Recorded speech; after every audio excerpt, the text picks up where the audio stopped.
didn't take long for the Phillies and Reds to meet up and get reacquainted. Just 4 days ago, they completed their first gathering of the season at Citizens Bank Park. Brandon Phillips led the way for the visitors, swinging his bat over the 3-day stretch. But the home team struck twice with walk-off wins on consecutive nights and took the opening series, setting up a rematch on the road in the Queen City.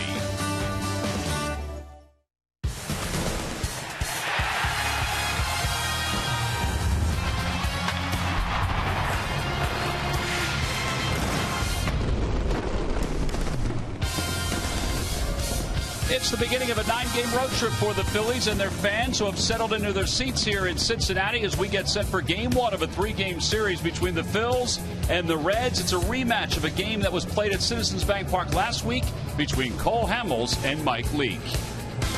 Hi, everybody. I'm Tom McCarthy, joined by Matt Stairs as we get set for tonight's ball game. Cole Hamels again going up against the team that he's really had the most success against in his major league career. It's remarkable how good he's been against the Reds. Amazing, and it's amazing how the Cincinnati Reds have not made the adjustment facing Cole over the years. Going out there, and really his game plan has changed a little bit over the time. But the thing about Cole's last outing, the domination with the fastball, being able to throw it in and out of the zones, getting guys taking really weird swings. His changeup, he hasn't been throwing a lot lately. He's had very good control of his two-seam fastball. And when you're sitting there not looking for that cutter inside, you're getting that weak swings away. You start thinking changeup, you're late on the fastball. So really, he's been pitching up in the zone with his fastball and mixing in his curveball. And when he needs to, he'll mix in the changeup because that's his best pitch. Changeup is his best pitch. In fact, he leads the National League in whiff percentage with that changeup. Here are his numbers in the city of Cincinnati. 6 starts, 4-0 record, and an earned run average of 1.33. The Phillies are 6-0 in those games. Now, he made his major league debut here in Cincinnati. That may be one of the reasons why he's so successful, but he's now been around for about 10 years professionally. On the day of the Major League Draft, what has Cole Hamels learned over the years?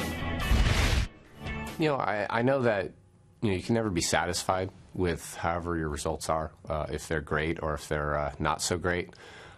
When you're in this game, you always have to learn, but you also have to remember. And I know as any athlete or any person is concerned, sometimes it's very difficult to remember something either yesterday or last year or the year before, but you have to be able to retain your information. So you have to figure out how you're going to retain it, and then you have to remember it, because that's how you get better. You get better by knowing that you have all the information in how to compete at the highest level, but obviously how to get your opponent out so that you have the advantage. So I think that was something I've been able to take year in and year out, which has helped from the type of players that I've been able to play with. I've been able to at least pick a few things from each guy and then try to put it all together into the package that I want to be. You learn a lot about yourself. You learn a lot about your teammates.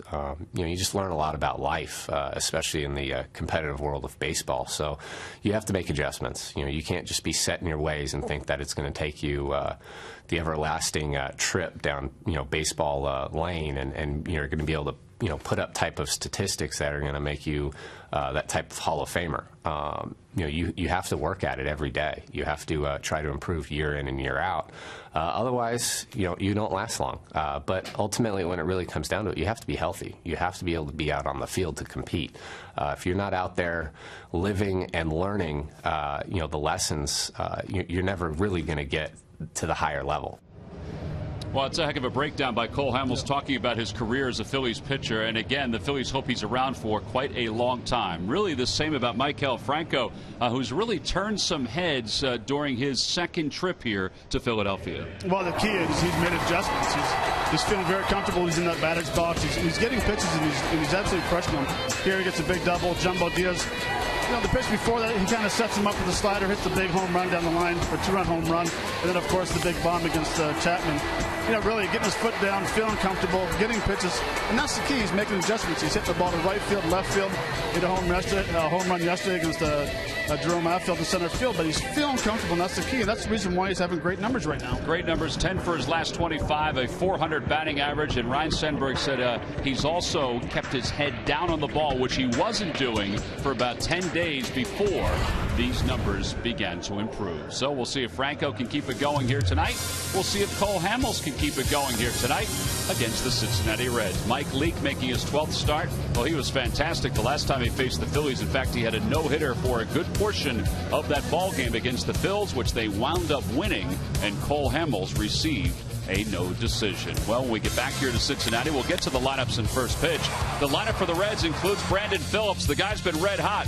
You can't throw him a fastball early because we saw in Philadelphia, he'll be ready for it.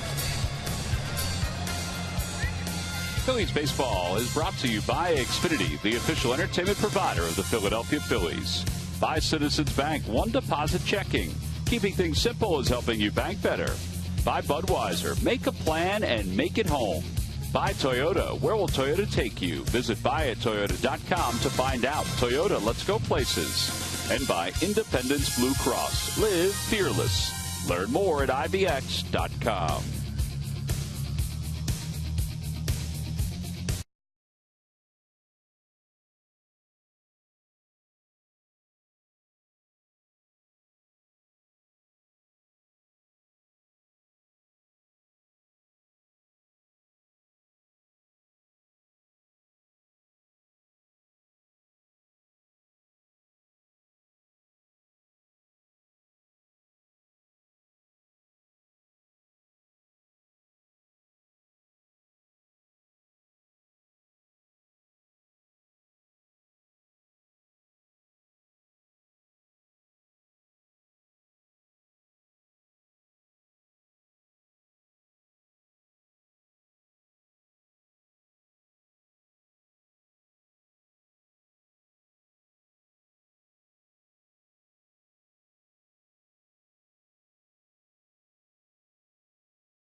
I'm here at Great American Ballpark. The Reds have taken the field. The Phillies fans settling in, hoping to see Cole Hamels pitch another gem against Cincinnati. Let's take a look at the Phillies lineup. It's brought to you by Xfinity, the official entertainment provider of the Philadelphia Phillies. Leading it off in right field is Ben Revere. Batting second is Odubel Herrera. Then Chase Utley, the second baseman.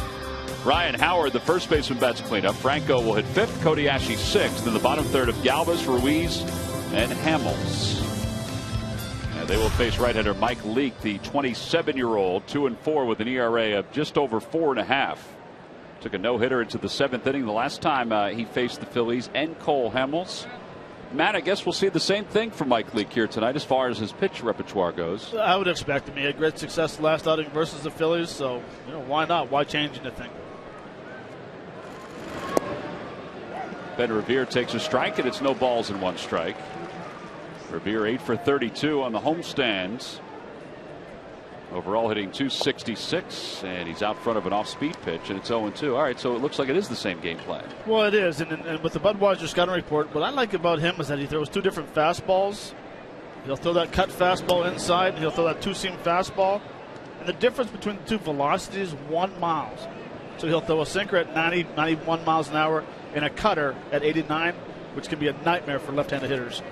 That one's pulled down the right field line by Revere. It's a fair ball going down to the corner, and Revere heading towards second base right out of the chute will be in scoring position here in the top of the 1st inning. Well, so much for a no-hitter into the 7th inning. Michael Franco had the base hit that broke up the no-hitter against Mike Leake.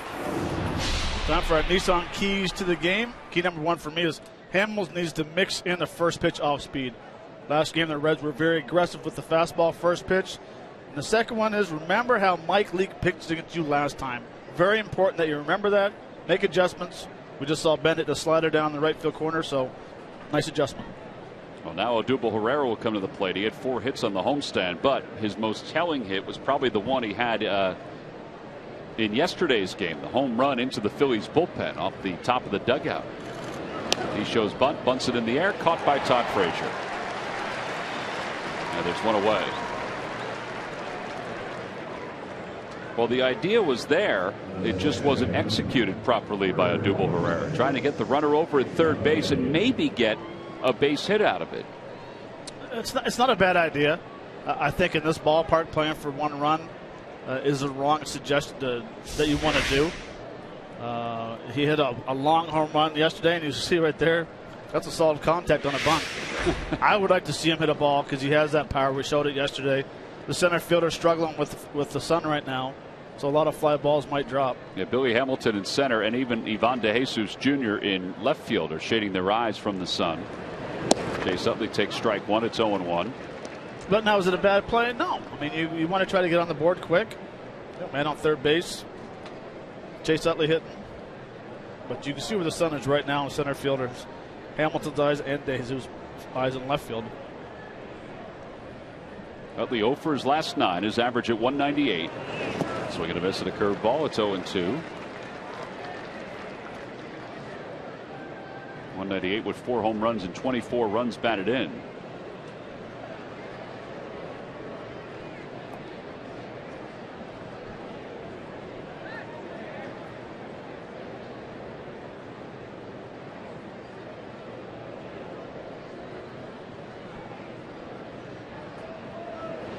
Swing and a miss.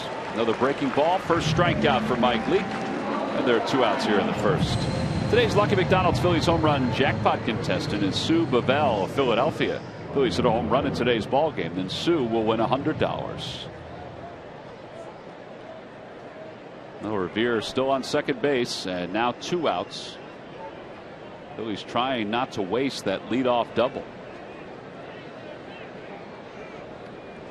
And here's Ryan Howard, who was strangely 1 for 12 against the Reds when the Phillies faced him at Citizens Bank Park. And I say that because he's had such good numbers against them during his career, including 11 home runs here at Great American Ballpark. And he rolls over on the first one. It's no balls and 1 strike. That's kind of a surprising stat. 1 for 12. And he swung very well the last game against the Reds. Hit some line drives.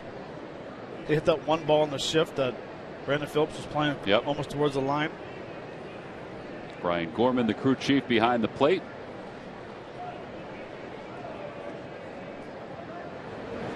That one's lined toward right center field. That'll be in for a base hit. It's going to coast out to the wall, and scoring easily from second is Ben Revere. Howard going to second base. He is in with a head-first slide. An RBI double. It's 1-0. Phillies on top. Oh, so much for being 1 for 12. That's his 14th double of the year. Man, that was a good swing. It was, and it's a huge hit. You know, you just get a fastball in the zone, it tails back over the middle, head down. I always like to say he wants to smell that baseball. Head stays down, drives the ball nicely to right center. It tells you the size of the ballpark and how hard he hit it. He had a motor to get to second base. He sure did. So now Franco is hit in 6 consecutive games, and he takes outside.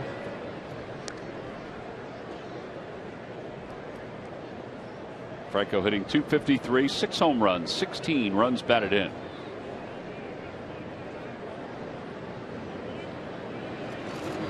And he pulls that one toward the hole and left side. It's a base hit. Howard will stop at third.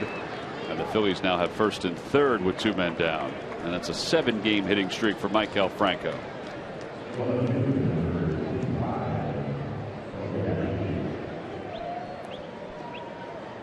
So Franco was hitting with a lot of confidence. I like the fact that he took the first pitch curveball away. Wanted to see the arm slot. Get used to the batter's eye. That's a big thing for first-year players, is get used to the batter's eye. Yeah, you kind of forget that seeing all these ballparks for the first time for a lot of these guys. A lot of things you have to learn. Now Cody Ashe. Ashe 7 for 33 on the homestand, takes low, 1 ball, no strikes. Well, what a difference a second game makes. I mean, the Phillies didn't have a base hit until there were 2 outs in the 7th inning when Franco singled the last time Leake faced the Phils. Chopper foul, look out. Is that Hatcher again? I think that was Billy Hatcher again. Larry Anderson's going to love that.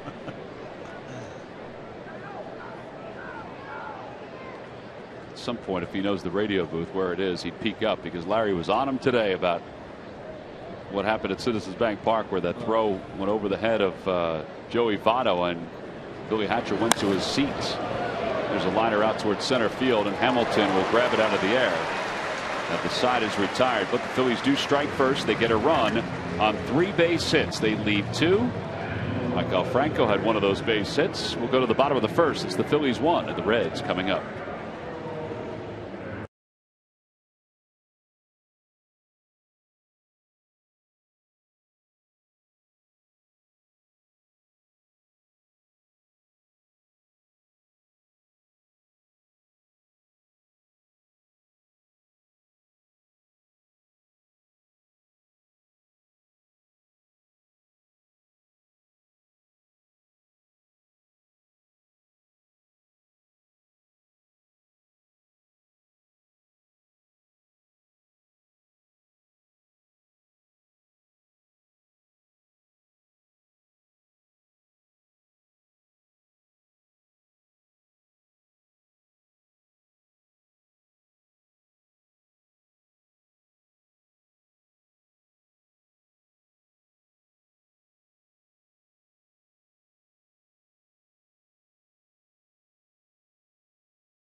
Let's take a glance at Brian Price's lineup for tonight. It's brought to you by Xfinity, the official entertainment provider of the Philadelphia Phillies. It'll be Brandon Phillips, Joey Votto, and Todd Frazier. Jay Bruce, the right fielder, bats cleanup. Zach Cozart hits 5th. Ivan DeJesus will bat 6th. He's in left field. Tucker Barnhart does the catching. He'll bat 7th. Mike Leake will bat 8th. And batting 9th and playing center field is Billy Hamilton. They'll face Phillies lefty Cole Hamels. Hamels 5-4 this year with an earned run average of 2.88. As is normally the case, he's pitched a whole lot better than his win-loss record indicates. And he's just adding up strikeout after strikeout. He's doing very well of mixing in all his pitches, which is nice to see. He is the National League leader in innings pitched with 81 in the 3rd, and the first pitch tonight is outside. It's 1-0. See the Budweiser scouting report. The average velocity 92.1. And over his last 6 starts, all 4 pitches are working very well. Out front of an off-speed pitch, and it's 1 ball and 1 strike. Remember Cole was talking about learning and learning the game as it goes on. The last time he faced Brandon Phillips, he threw the first pitch, and Brandon had no intentions of swinging it. Second pitch, he hit for a base hit. This time he threw a changeup, had him out in front. Yeah, Phillips looked like he had the same designs in this at bat. Phillips has had a good year, 309 with 3 home runs and 25 runs batted in. Fouls it back to the screen. It's 1-2.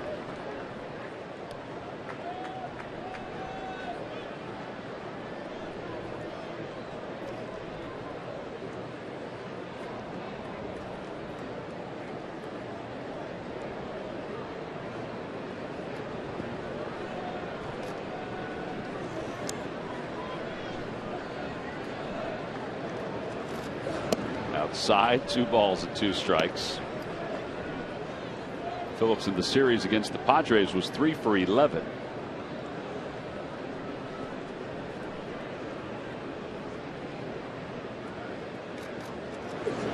And a line drive base hit it to right field.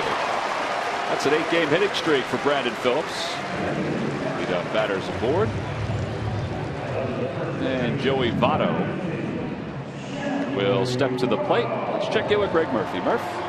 Thank you very much, Tom. Well, kind of a milestone tonight for Cole Hamels and Carlos Ruiz as they join together to be the battery for the 200th time in their career. 199 starts and also 1 relief appearance for Cole Hamels back in 2011. It is a pretty remarkable number when you stop to think that only 24 other combinations have ever hit the 200 mark. In fact, only 1 other combination, Roy Oswalt and Brad Ausmus, have done it in this century. So Cole Hamels and Carlos Ruiz kind of getting some rarefied air. And how about this for a cool stat, guys? And we should give credit to Matt Osborne, who put all of this together. But how about this for a cool stat? Out of the 24 other combinations that have done that, 22 of those combinations have made it to the World Series. Only 2 combinations have not made it to the World Series, and 20 of those combos have won the World Series, including Carlos Ruiz and Cole Hamels. So a very interesting stat, and we thank Matt Osborne for doing the research on that, putting that all together. A very interesting column he wrote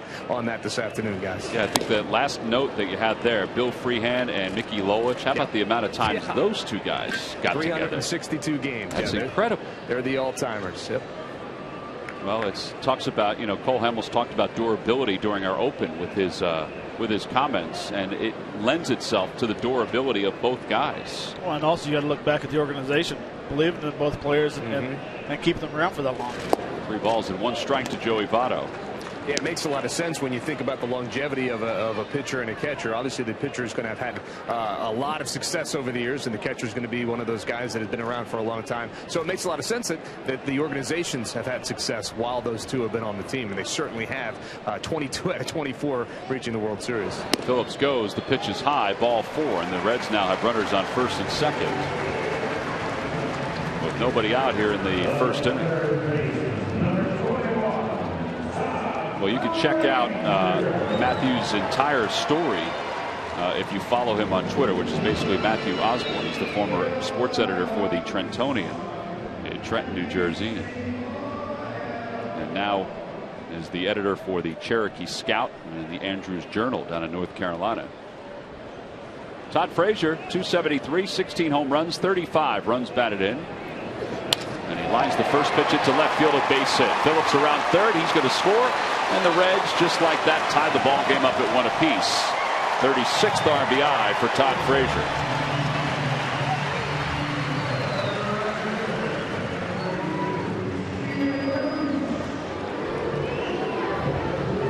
Well, 3 straight base runners now for the Reds. Nice easy swing. Out in front of it just a little bit, but keeps his hands back. Hits the line drive to left field. Actually, that was a tough hop on Cody Ashley in left field. Yeah, Cody was playing deep in what is not a huge ballpark, so there was no chance to throw Phillips out. First pitch is a strike to Jay Bruce. Bruce has 6 hits at 26 at bats against Hamels.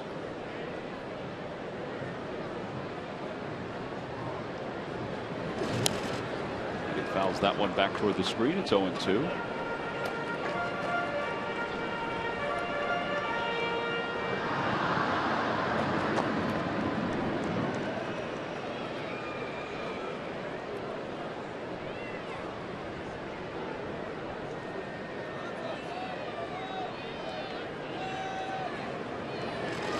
Swing and a miss. He gets him with a cutter. Now that's the first strikeout of the night for Hamels. 85 now on the year, and there's one out.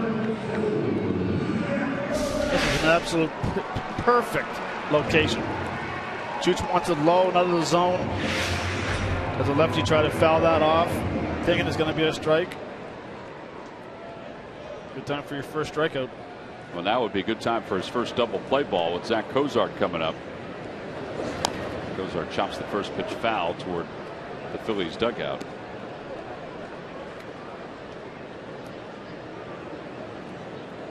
Cozart with 7 home runs, 23 runs batted in. Since we are televising this game while the Major League Baseball draft is going on, you can see where a lot of these players are drafted underneath their stats. There's a fly ball to left field. Cody Ashley is there. Herrera says he has it, and Herrera makes the catch. And there are 2 outs.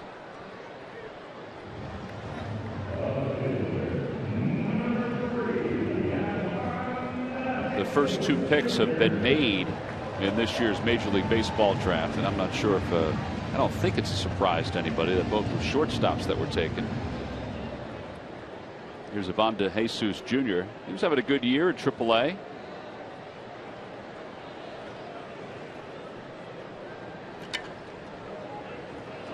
Ivan De Jesus was added to the roster when the Reds were in Philadelphia because of the injury to Marlon Byrd. 1 ball, no strikes to De Jesus.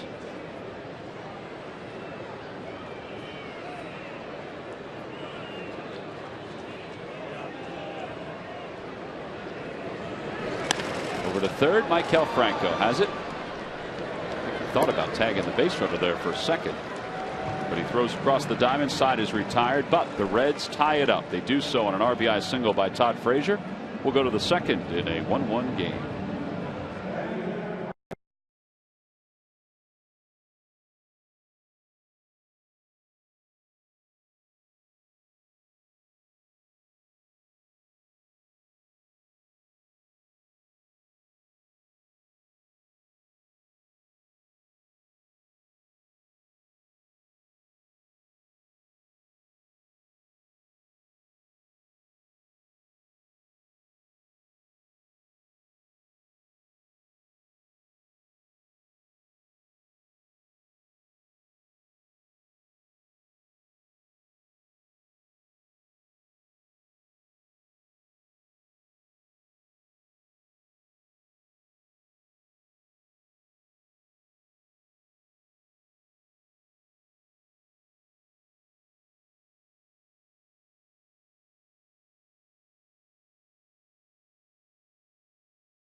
Day at Citizens Bank Park, and all men 15 and older will receive the 1960s Phillies cap, compliments of Chevrolet. All part of the Phillies Cardinals series. You can get your tickets by going to Phillies.com. Well, Freddie Galvis hooks one into the hole on the right side, so he's aboard to start the second. That's a good sign for Freddie. Couple of hits in the last 2 days. And here comes Carlos Ruiz.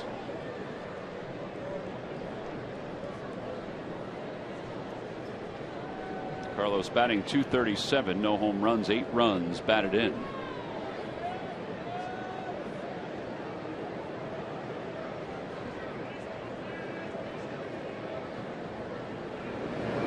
Curveball.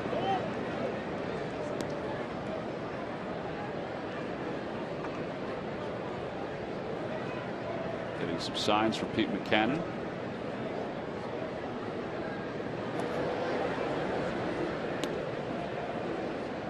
getting signs from Pete, but the key is that Freddie Galvis has to pay attention longer for the signs. If they're going through like a first touch, that's what the indicator is going to be or something. A lot of hitters will give it away. If, let's say you're going first touch with the brim of your hat, if you don't go there, then a lot of hitters will turn away and not pay attention anymore. So you need to stick with them the whole time until he goes through all the signs.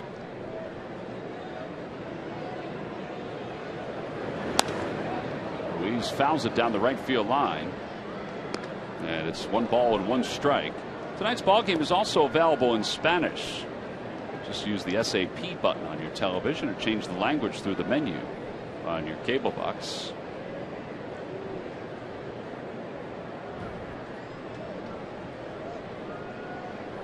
One ball, 1 strike to Ruiz. There it goes. Pitch is chopped foul right past Pete Buchanan. And it's 1-2.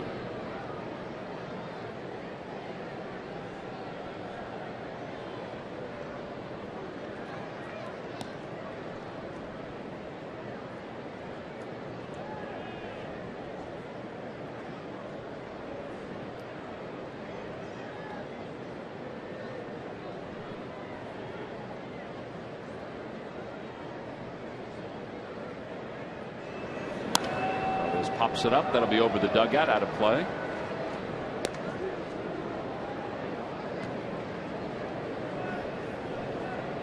Well, today it's been overcast for most of the day. There's been a threat of rain. It hasn't really rained in downtown Cincinnati. It has in the outlying areas. 75 degrees at game time.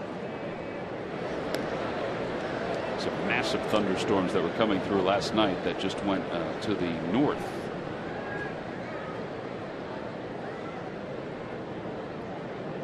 1 ball, 2 strikes to Ruiz.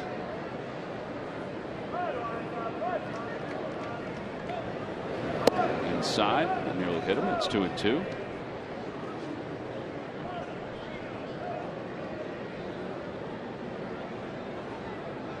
That's the one right there. You kind of lean into it, take it in the shoulder, and high step to first base, being very happy right now.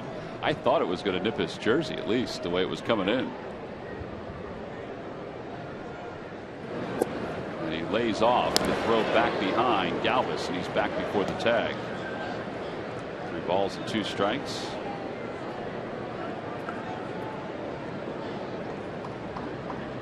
Well, there's a pretty good chance that Freddie Galvis is going to be in motion.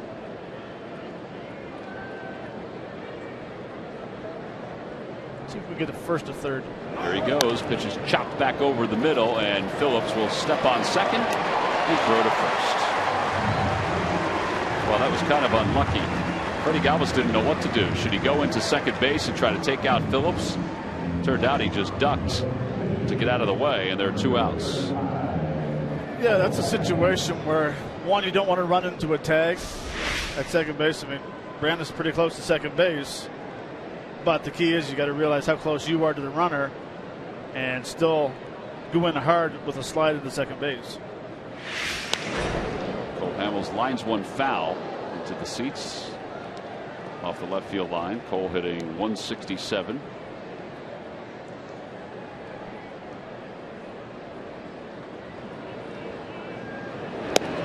Yeah, 2 first rounders going at it against each other tonight. Mike Leake for the Reds and Cole Hamels for the Phils. Leake was selected in the first round out of Arizona State. And technically went right from college baseball to the big leagues. They didn't sign until late, and then went to the Arizona Fall League and was invited to spring training. He just struck out Hamels and decided he's retired. Second strikeout for Leake. No runs, 1 hit, and nobody left. To the bottom of the second we go. The Phillies already with 4 hits tonight against the Reds right-hander.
The Major League Baseball draft is going on. The first round right now as we speak. They're through 4 picks. Cameron Rupp was one of many Phillies and Reds to have been selected. He was selected 5 years ago today. And this is a tweet that he sent out. Made a lifetime dream come true when they drafted me. Speaking of the Phillies, wishing all the players in the drafts good luck. It's got to be a special day when you know that all the hard work you put into in high school and even college, in Cameron's case, results in you getting an opportunity to play professionally. Tucker Barnhart takes the first pitch outside. It's 1 ball and no strikes. Barnhart hitting .255, 3 homers, 5 RBIs. The Reds are doing something right now that's going to affect their catching position for the rest of this year and maybe for the years to come. There's a chopper left side. Franco's got it. He got to it fast, and there's 1 out. So Devin Mesoraco, who was their all-star catcher from a year ago, we talked about the hip injury that he had when the Reds were in town. Well, they are in the process of moving him to left field. In fact, he is rehabbing tonight in Louisville as the left fielder. It's going to be interesting to see how that goes. Well, talking to a couple people who watched him take fly balls the other day here at Great American Ballpark, they said he is athletic enough to do it. It's fly balls. Until you get out there and have 25,000, 30,000 people watching you and get used to the way the wind blows a ball or losing the ball in the lights. I mean, I'm a young 47-year-old, and I can still go out and take fly balls off the bat. Notice I said young. I got you. But until you get out there and until you get the proper slice off a left-hander's bat or a hook shot from a right-hander down the left field corner,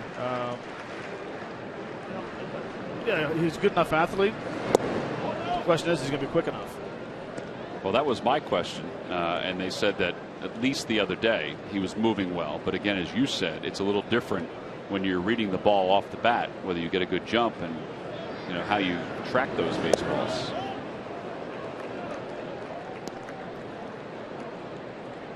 Three balls and 1 strike to Mike Leake. Leake with a home run and 2 runs batted in so far this year. Swing and a miss. It's 3-2. Well, the Phillies have a guy who's made that transition. You just saw a shot of him out in left field, and Murph, for him, it's the continued learning process of all these ballparks, learning them over again. Yeah, that's right. He got called, sent back down, and then Cody Ashley did, and brought back up at Citizens Bank Park to play left field. Cole Hamels gets the strikeout on Leake there, and he got his work in during the last homestand and did a pretty good job. But now he's out on the road. He's going to be playing left field in all these different ballparks. I talked with him earlier today just to ask him what his preparation was. If it was any different today. He said he went out early during early hitting today and played left field. He took balls off the wall. He wanted to see how they came off the wall. I wanted to see how deep he had to play in a ballpark like this, and just all the little nuances that a new ballpark would bring. So it is a learning process for Cody Ashley as he continues to develop as a left fielder. Juan Samuel was saying today, and even said this the other day, that he's impressed with the way Cody has reacted to all the things that have been thrown at him since he's been moved to left field. I would agree 100%. No balls, 1 strike to Billy Hamilton. 1 ball and 1 strike. He goes back on the ball well. At times he might coast just a little bit, but that comes with experience. I still want to see that arm of his in left field. Yeah, the only thing we've seen him do is throw it to the cutoff man. As Hamilton bunts and bunts it foul, it's 1-2.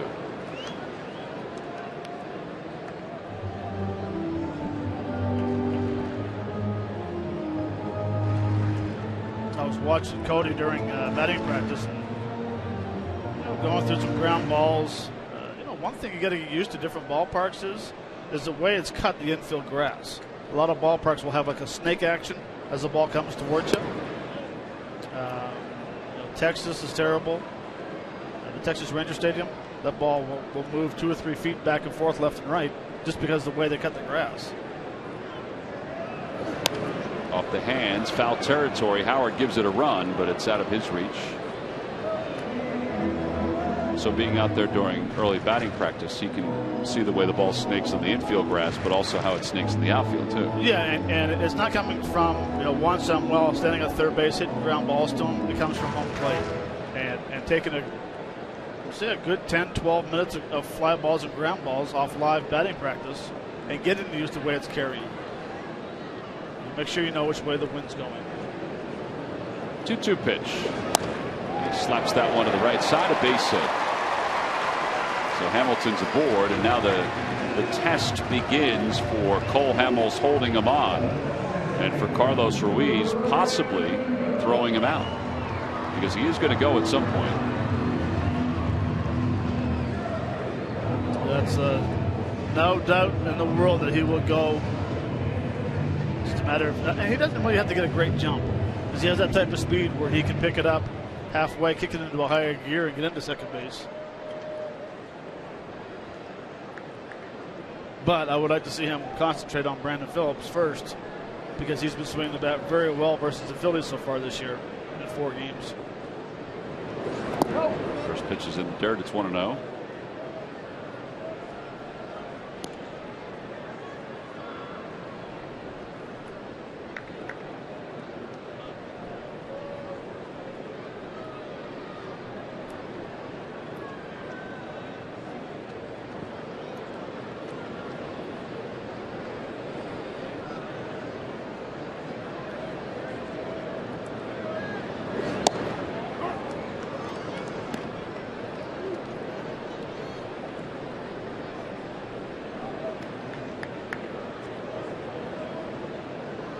Carlos taking a peek over Ryan Sandberg as he tells him whether he wants him to throw over, wants him to tell Hamels to throw over. And he does.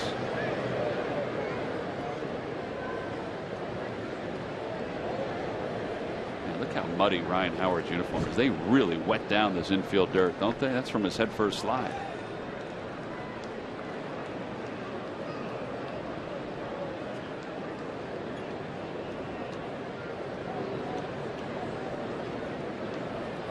Goes, pitches a strike, throw to second base is not in time. Utley was bobbling it as his tag was being swiped. 24th stolen base. Carlos also had a little bit of trouble getting it released initially. Still made a really strong throw. Yeah, and I think if the exchange was on the money, I think Hamilton would have been out at second base. Right there, a little bit of double clutch. Probably the best throw he's made all year. It looked like the umpire wanted to punch him out. You know what? He did. I didn't realize that. I thought he was going to call him safe the whole time, but it looked like Mike DeMuro was going to punch him out if he had held on.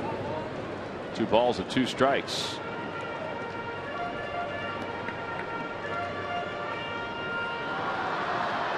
That's probably the strongest throw we've seen Ruiz make this year.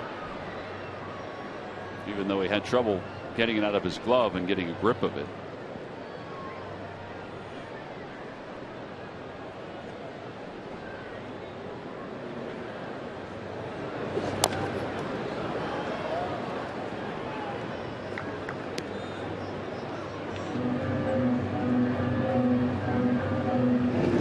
Now you're in a situation where Hamilton's on second base.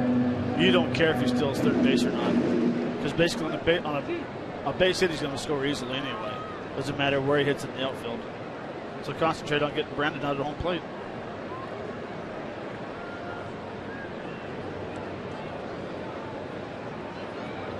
Runner goes to third. Pitch is way outside. No throw. Franco didn't even go over to cover. 25 stolen bases now for Hamilton.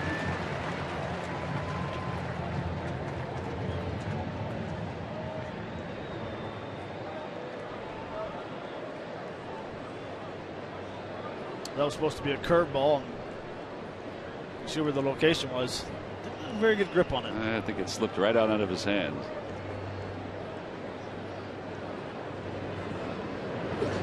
Check swing. Did he go? No. They throw down at first. Watch out. That was not a good play. Billy Hamilton scores. And it's 2-1 Reds. There was no time called. Ruiz, once he released that ball, Hamilton could do whatever he wants. And the umpire signaled safe before he let go of the baseball. So the speed of Billy Hamilton generates the second run for the Reds.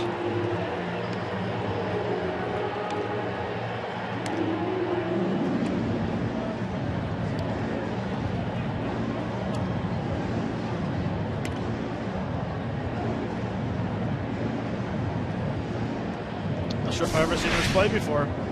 See, Hamilton's going home, realizing that Chooch is throwing to first base. No hesitation. From that replay, Brandon Phillips did not swing at the ball. No.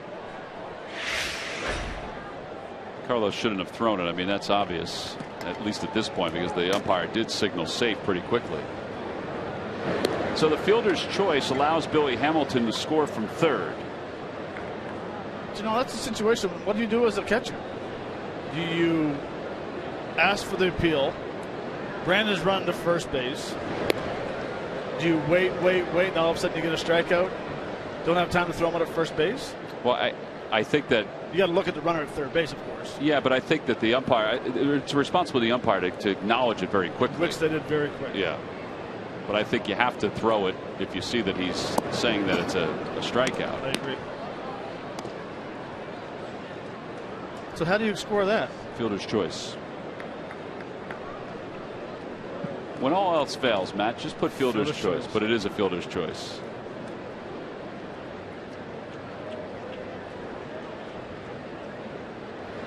Should be an ME2. Mental error 2.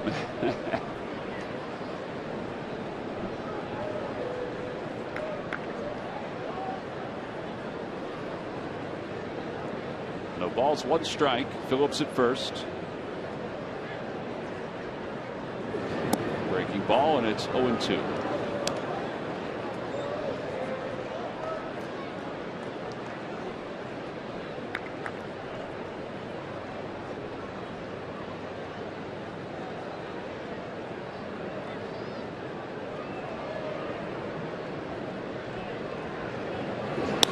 Toward the box, handled by Hamels. Flip over to first, side is retired, but a run does score. A 2-out single by Hamilton, 2 stolen bases, and then he scores on a fielder's choice. It's 2-1 Reds.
Log on to Phillies.com. Go to the fans section for all the information, and please submit your answer on the subject line. All right, Matt, here's the question. Who did the Reds take first in the secondary phase of the 1983 June draft?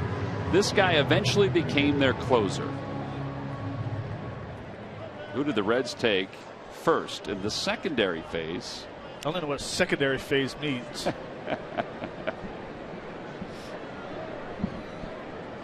Well, he was pretty notable, so that's all you have to know. Righty or lefty? He's a righty. As we start the third, Ben Revere. 93? 83. Nope, I'm sorry, 83. Over to the right side. Joey Votto waits for it. It's a fair ball. One away. Odubel Herrera's coming up. All right, Murph, give us a draft update. What happened with the first 5 or 6 picks? Yep, you're right. The Major League Draft underway. First 5 picks are already in the books. And no surprise at number 1, the Arizona Diamondbacks had the first pick in the draft. They took the shortstop out of Vanderbilt, Dansby Swanson. He can do just about everything they think out on the baseball field. He went 1. But then a run on shortstops. The Astros took Alex Bregman, a shortstop from LSU. Then Brendan Rodgers went. He's a shortstop, first high school player to go from Lake Mary High School. He went to the Rockies. The Rangers then took a right-handed pitcher out of UNC Santa Barbara, Dylan Tate. And then the Houston Astros with the 5th pick, Kyle Tucker. He's a high schooler out of HB Plant High School in Florida, an outfielder, 6'4", 190 pounds. So they're the first 5 picks in the Major League Draft. Of course, the Phillies are selecting number 10. Yeah, the Tucker kid that Murph just mentioned, the Kyle Tucker kid, is there's a lot of people who put together mock drafts who thought that he would be around for the Phillies with the 10th selection. Very talented kid, had committed to going to Florida, but will most likely sign.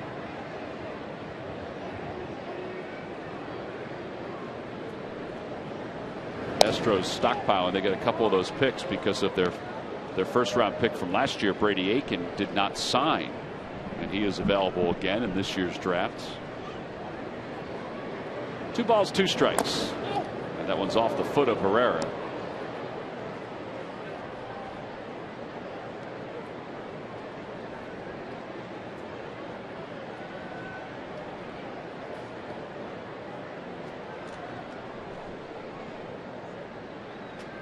Odubel walking it off. Right off the top of the toes. Yep. Oh, man. He's going to have some black nails tomorrow. You know what you do as a hitter now? What you tell yourself? Keep your hands inside the baseball. You will not hit a ball off your foot, shin, back foot, back knee.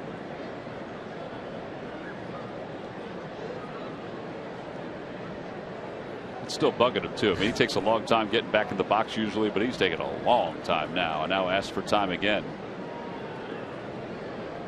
Now as a pitcher, very good chance that he's going to throw a slider down and in. Scott Sheridan, the Phillies athletic trainer, standing by just in case. Fouls it away.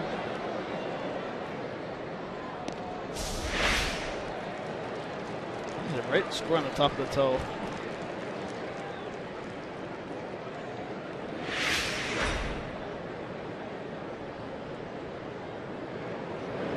Outside. And if you have the SAP button and you push it, you'll understand what he said in Spanish when you get hit in the foot.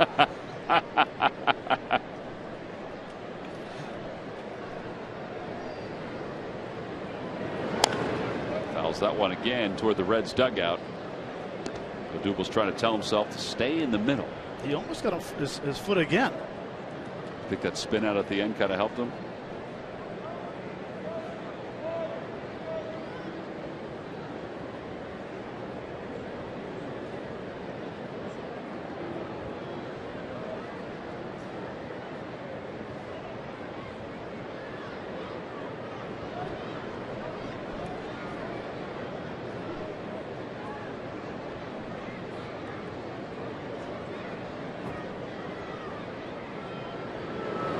Slaps it down the left field line. That's a fair ball, scooting over toward the corner. And Herrera will get to second base with a 1-out double. 13th double of the year for Odubel Herrera.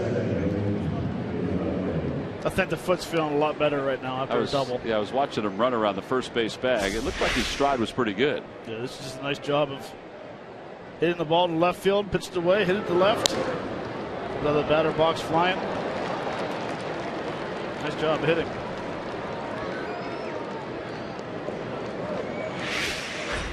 So runner at second. Chase Utley struck out his first time up.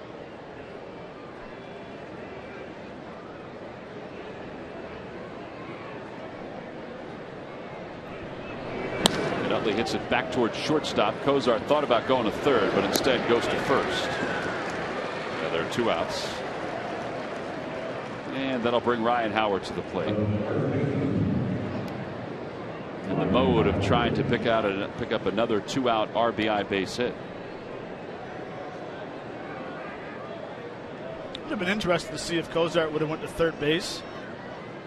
Frazier was ready for the throw. But I wonder if Herrera's body was in the way of his throw. Cut his angle off a little.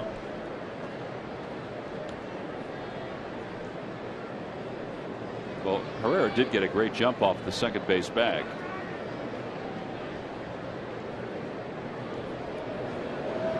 Howard doubled his first time up to right center field. That double is 14th of the year.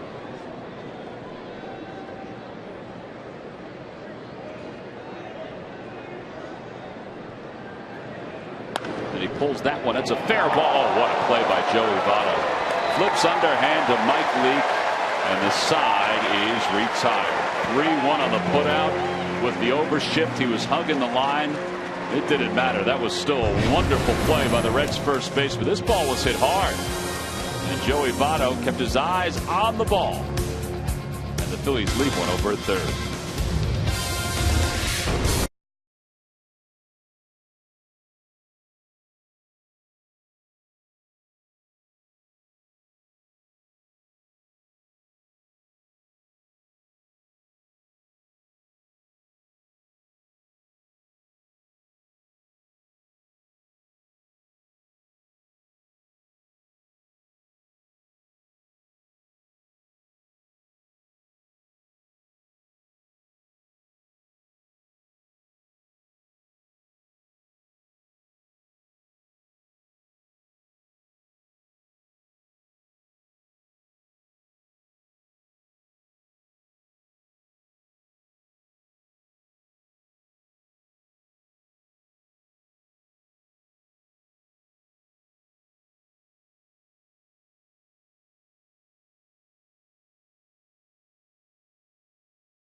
All we do. Call 1-800-JEFF now or visit jefferson.edu. And buy Chevrolet. Visit your local dealer at chevydealer.com. 2-1 Reds on top here at Great American Ballpark. Ballpark that opened in 2003. Sitting along the banks of the Ohio River, just as the previous one. Riverfront Stadium sat just a few hundred feet away, less than a few hundred feet away.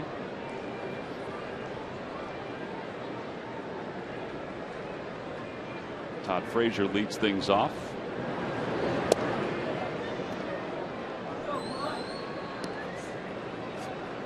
Frazier had an RBI single his first time up.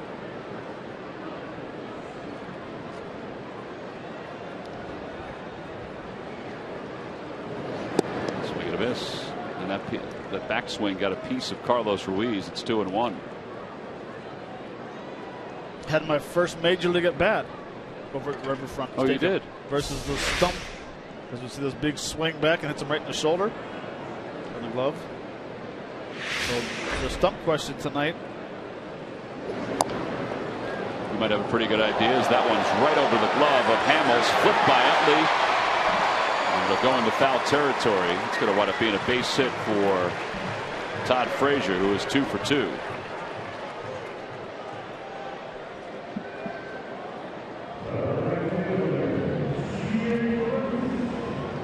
Hamels got up there pretty good too, and it was just beyond his outstretched glove. Once the chopper was over Hamels' head, didn't matter what kind of play Chase was going to make, he wasn't going to be able to get him. Phillies are fortunate that ball didn't go into the stands or into the camera well. So a runner at first to start the third on the infield single. Jay Bruce, the batter. He struck out his first time up. 1 ball, no strikes. All right, so who did you face in your first at bat? I can't tell you yet. I have to wait and tell you. Can't give it away yet. I got you. What'd you do in that first at bat? I struck out. Did you look good doing it? Really late on a fastball. 3 times. First 2 pitches, terrible. Third pitch was at my head. Fourth pitch I swung and ran off the field. What'd you do to deserve the pitch up at your head? Well, when I tell you the guy's name, you'll understand why he did it. That's just the way he was. Every time I see him, too, I remind him. My second at bat was against him as well. What'd you do in that at bat? Struck out. You were just pacing yourself. Yeah, at and that my point. third at bat was against him. Should I even ask? Lying off his chest. Oh yeah. Yeah. But I gotta. Oh, this is a tough league. I gotta face this guy every time.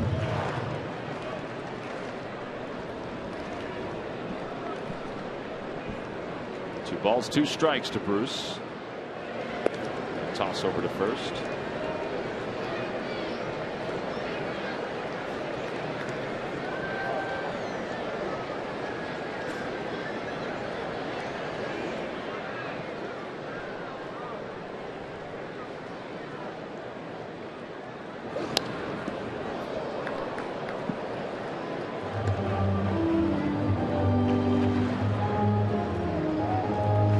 Bruce hitting .222 over the last couple weeks, though his average at .314. He drove in 4 runs in yesterday's ball game as the Reds avoided the sweep. He also hit a ball about, what did it say, 440 feet to right center field.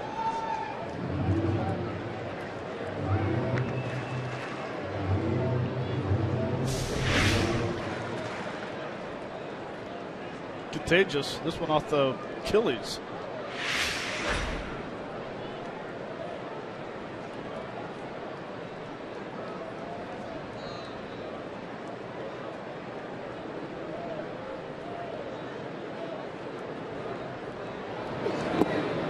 Try to go after him with a changeup, and it's 3-2.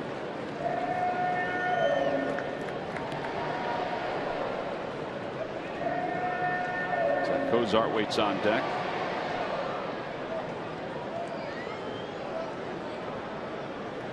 Hamels in his last 6 games, the opposition hitting .194 against him. 46 strikeouts and 44 1/3. Now he's 4-1 during those games, but he has been really good during this stretch. That's ever since that Marlins game on that hot afternoon, where they just hit him all over the ballpark. Another foul ball, and it remains 3-2.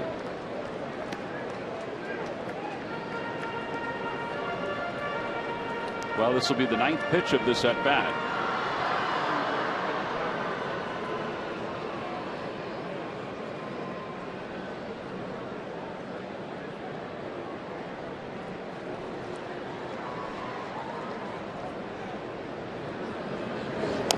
Another foul ball off his foot.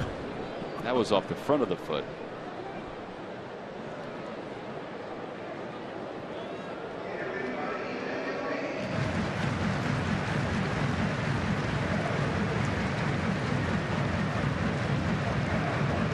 All right, Matt, you've thrown everything at him. What are you going to throw here? You don't have really good command of your curveball, but you threw it to him the last time, and it was a pretty good pitch.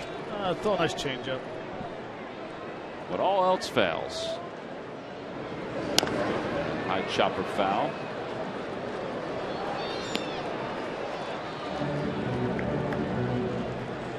.57 pitches for Hamels, and 10 of those pitches have come in this at bat to Jay Bruce.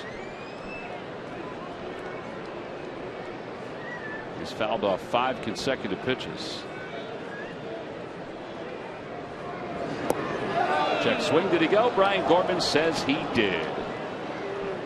And that's the 3rd strikeout for Hamels. 1 out here in the 3rd. Tomorrow morning, wake up with Rob Ellis, Jillian Mealy, Sarah Baker, and Barrett Brooks on Breakfast on Broad, presented by Virtua Joint Replacement Institute. Weekday mornings from 6 until 8 over on the Comcast Network and streaming live on breakfastonbroad.com. That was an exhausting at-bat. Cozart takes a strike. It's 0-1. And it's a frustrating at bat for a hitter because you're battling, and then you end up swinging at ball 4. All that work, you struck out.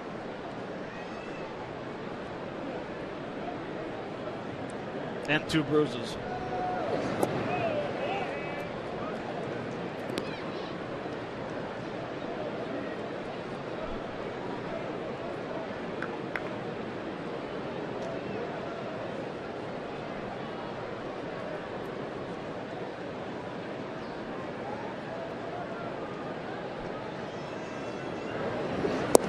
Miss. It's a pretty good cutter. And it's 1 ball and 2 strikes.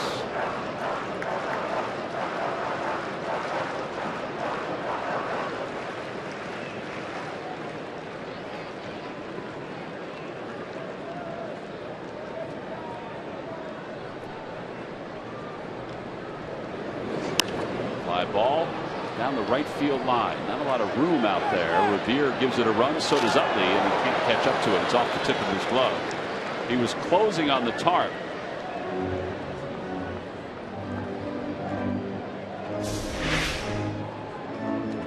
Just ran out of room right there. Just off the edge of his glove.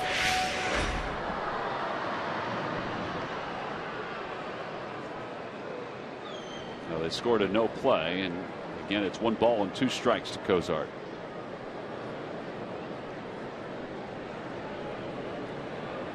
Runner goes. Pitch is looped out toward left field. Cody Ashe has it go over his head, and it's going to go to the wall. Frazier to third. He's going to score. And Cozart will pull into second. It'll be a misjudged double. It'll be an RBI double. It's 3-1. Reds on top.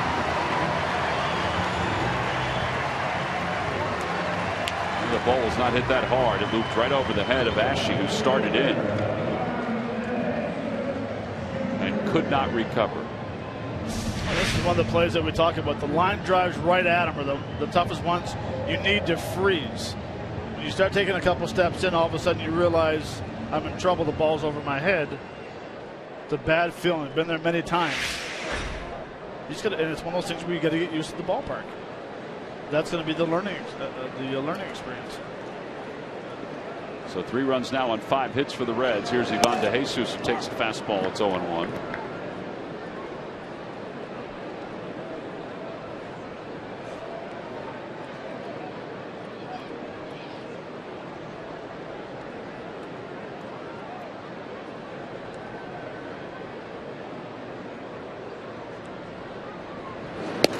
Overpowered.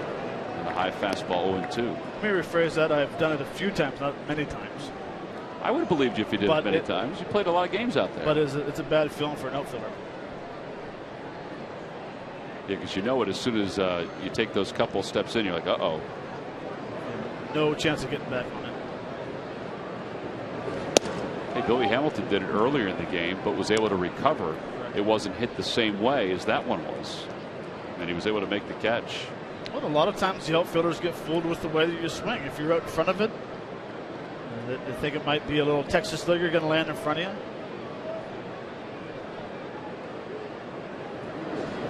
In the dirt, 2-2.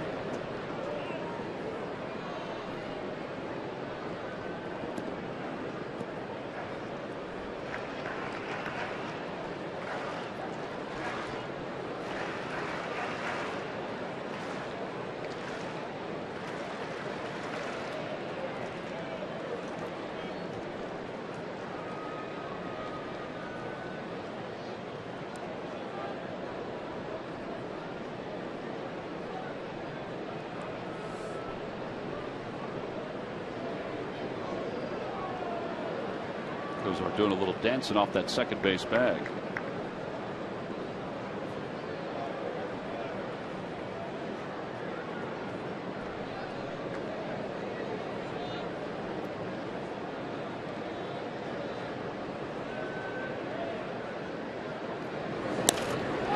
drive caught by Chase Utley at second base. And there are 2 outs here in the third. Tucker Barnhart's coming up, and let's check in with Greg Murphy, who's got an update on the Phils' first-round pick. That I do, Tom. With the 10th pick, the Phils have made their selection. It is Cornelius Randolph. He is an 18-year-old out of Griffin High School in Georgia. He's a shortstop right now, 5'11", 205 pounds as an 18-year-old. He's projected, if you read the scouting report on him, he's a left-handed bat. He's projected probably, if to make it to the big leagues, probably a third baseman. He's got a terrific arm, they say, and a lot of power in that bat, puts themselves in good counts as well. So he is projected probably not as a shortstop. They don't think he has quite the range to play it at a major league level, but third baseman perhaps. So that is the first pick for the Phils in the first round of this year's major league draft. Cornelius Randolph from Griffin High School in Georgia. Yeah, just outside of Atlanta, Georgia. And as Murph said, projected to probably slide away from that shortstop position. Of course, the Phillies hope J.P. Crawford is their shortstop of the future.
Weatherproof labels from W.B. Mason are built to withstand the extreme elements. Trust Avery Labels with your most essential shipments. Who but W.B. Mason? Now the Phillies trail at 3-1 as we move to the top of the 4th inning. For some of the Phillies fans who are out here in Cincinnati, it's our first chance to see Maikel Franco maybe live. Franco is walking to the plate as we speak. He singled his first time up.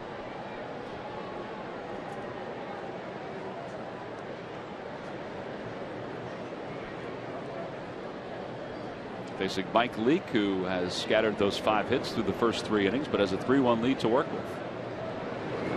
First pitch is on the inside corner. It's 0-1.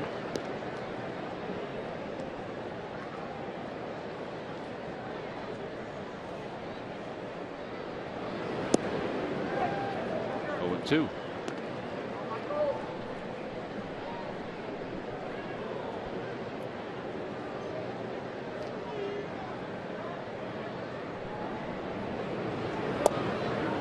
Bit outside, 1 ball and 2 strikes.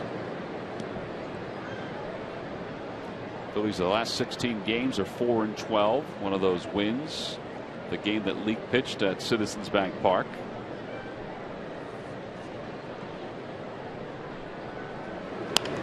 And there's a base hit down the right field line. That one's going to spin to the corner, and Franco is on his way to second base.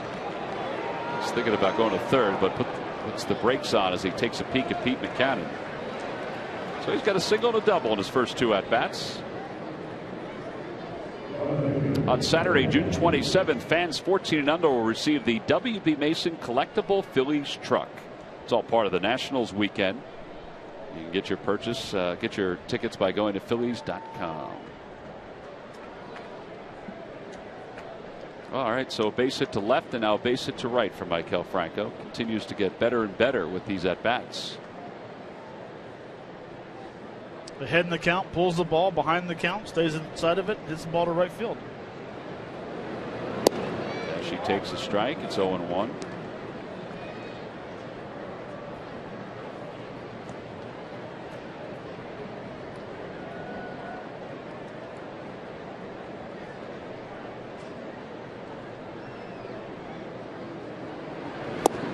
Two.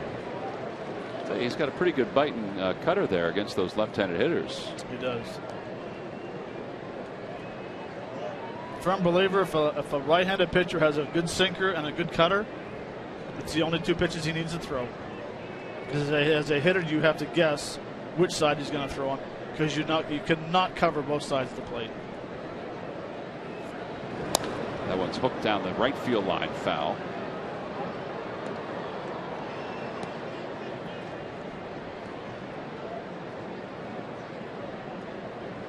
Cody is a lifetime .391 hitter against the Cincinnati Reds.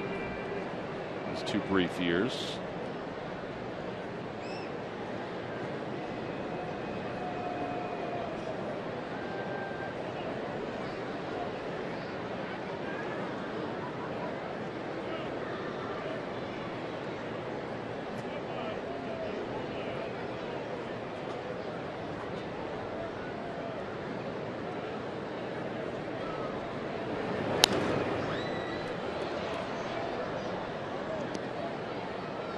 During the 2015 season, Turkey Hill, the official ice cream of the Phillies, will contribute $100 for each Phillies victory and 5 cents for each carton of Phillies Grand Slam ice cream, sold to support the Phillies youth baseball and softball programs.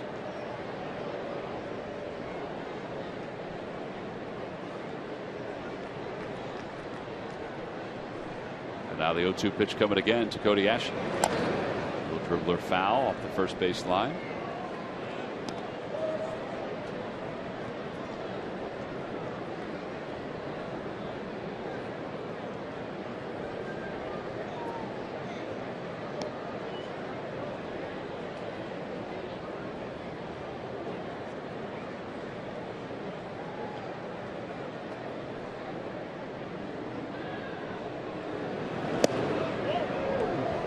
Didn't come back all the way, and it's 1-2.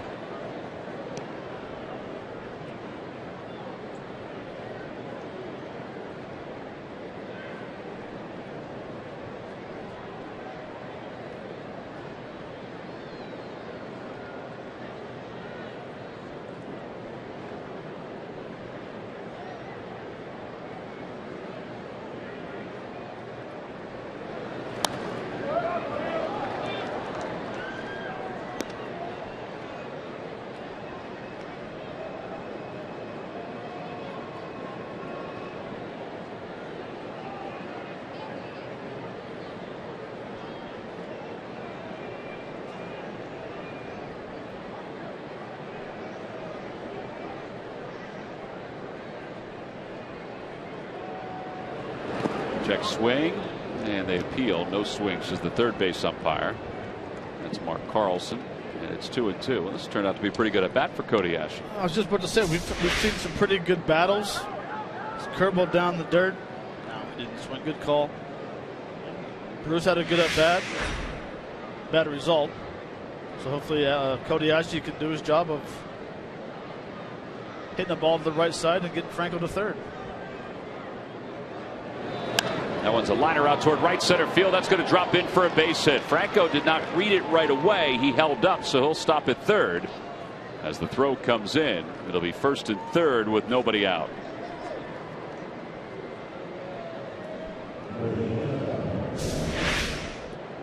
You see, Franco's got the secondary lead.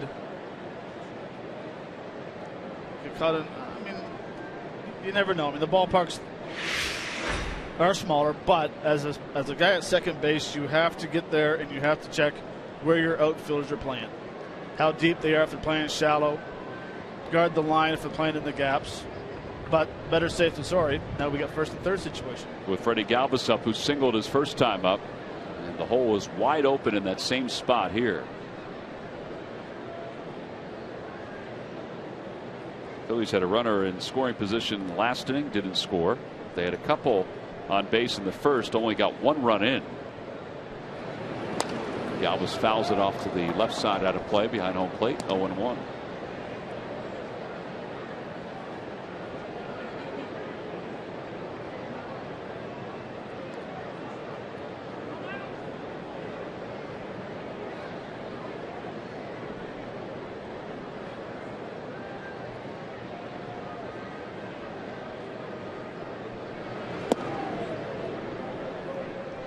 That's a hard slider at 92.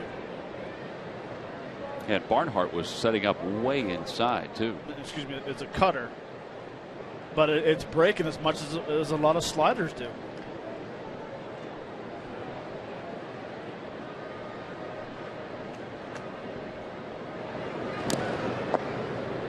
Freddie kind of jumped at that one. He fouled it back. It's 1 ball and 2 strikes.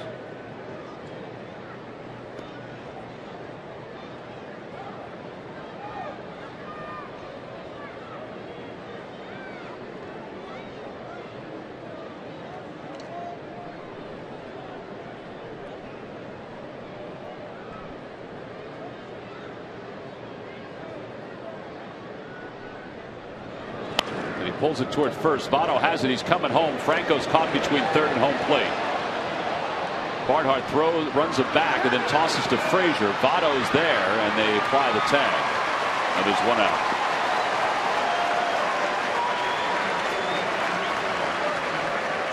Three, 2-5-3 on the putout. A fielder's choice. It puts runners on first and second. And Michael looked like he was going on contact on that. And you have to. I mean, you're going on contact. Votto comes up. He wants to take the out at home instead of the double play ball. But as a runner at third base, you have to go because you want him to throw home. And now you still have 2 men on base with 1 out. He knows right there. Now the key is to try to stay in the rundown as long as you can. Try to get Cody Ash to third base, but they executed it pretty good. Here's Carlos, and that ball is off the glove of Barnhart. And the runners will move up. He may have been crossed up on that. I think he was looking curveball, and he got a fastball. They scored a pass ball, and that puts runners on second and third. Gives a sign he wants it down low. Oh, yeah.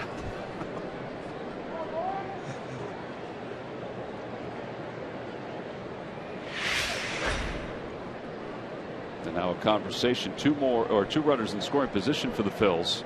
Down by 2 here in the top of the 4th inning.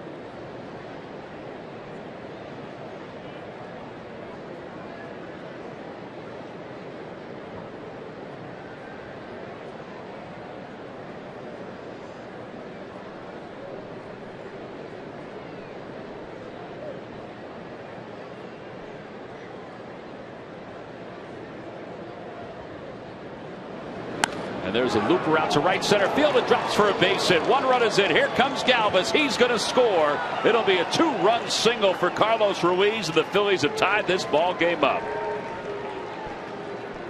Good boy, Chooch. Yeah, nice job by Carlos Ruiz. Oh, man, it's a huge hit. You go from first and third, and really you could run yourself out of an inning. You get the momentum going. Fastball inside. He fights it off. Good base running by Freddie Galvis, reading it was going to be a base hit. Big knock, tied the game up 3-3. So Hamels is up. Ruiz goes, and the pitch is hit foul. And it's no balls and 1 strike.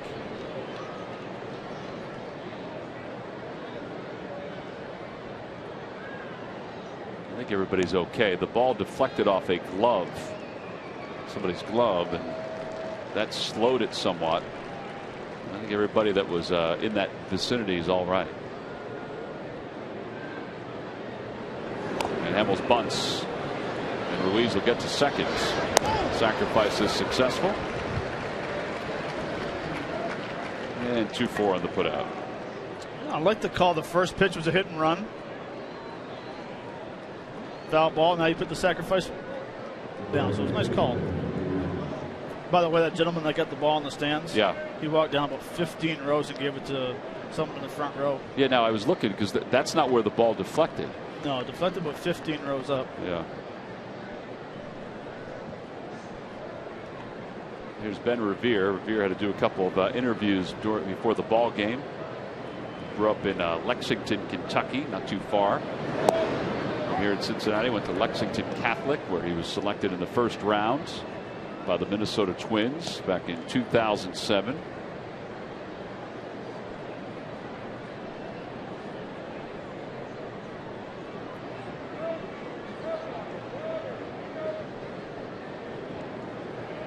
No balls, 1 strike to Revere. Foul tip, 0-2.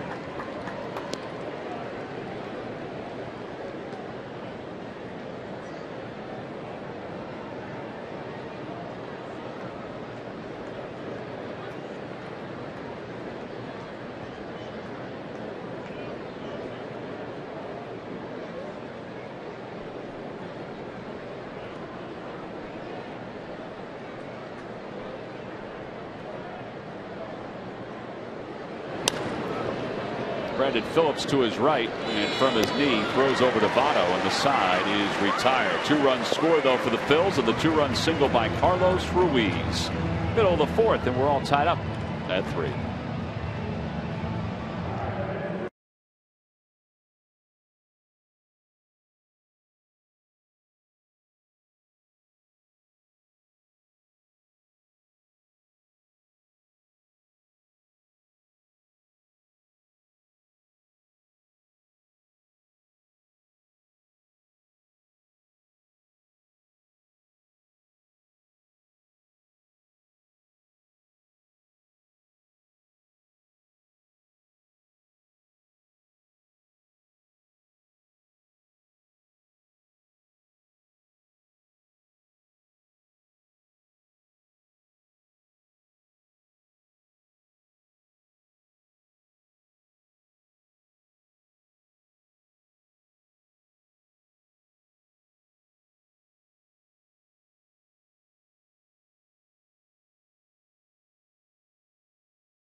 You buy your Delaware Valley Honda dealers. Hurry to your local Del Val Honda dealer or visit DelValHondaDealers.com today. Buy Xfinity, the official entertainment provider of the Phillies. And buy your Quality Plus Ford stores. Go further. Looking across the Ohio River to Kentucky. In fact, the airport, as we tell you every single time we come to Cincinnati, is in Kentucky. Cincinnati Airport.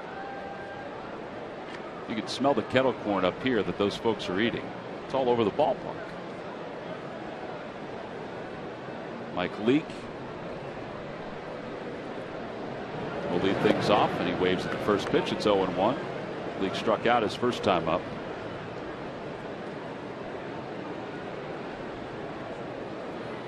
Leake has allowed 3 runs, 2 of those runs earned.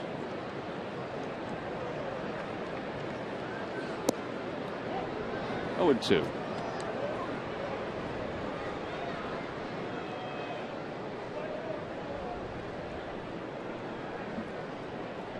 Cole has not really settled in just yet. We played 3 innings. You can see that by his pitch count.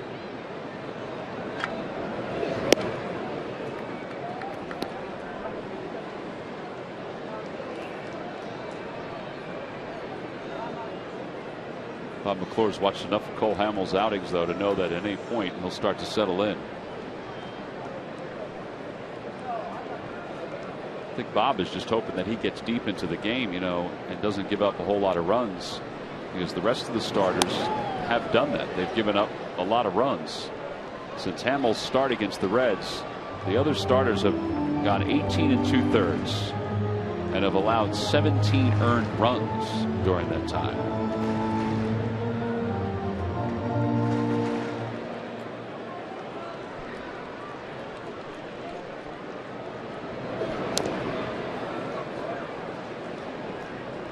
Sean O'Sullivan was the best, though. 6 innings, 3 earned runs in yesterday's ball game. Helped the Phils to that victory over the Giants. He did not fare in the decision, but pitched well.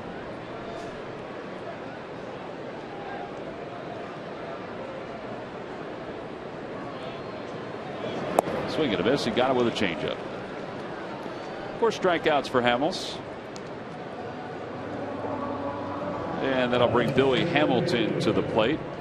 Well, last year's top 10 picks included Aaron Nola, Phillies selection, who is in Double-A in Reading.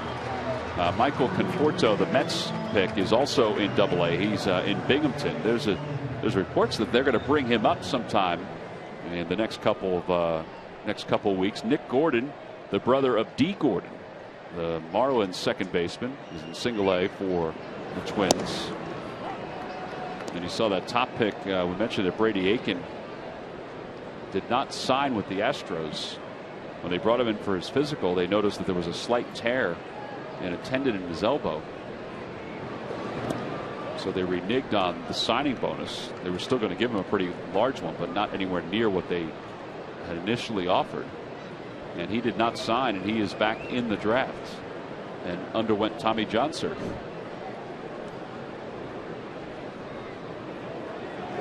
Swing and a miss, 1-2.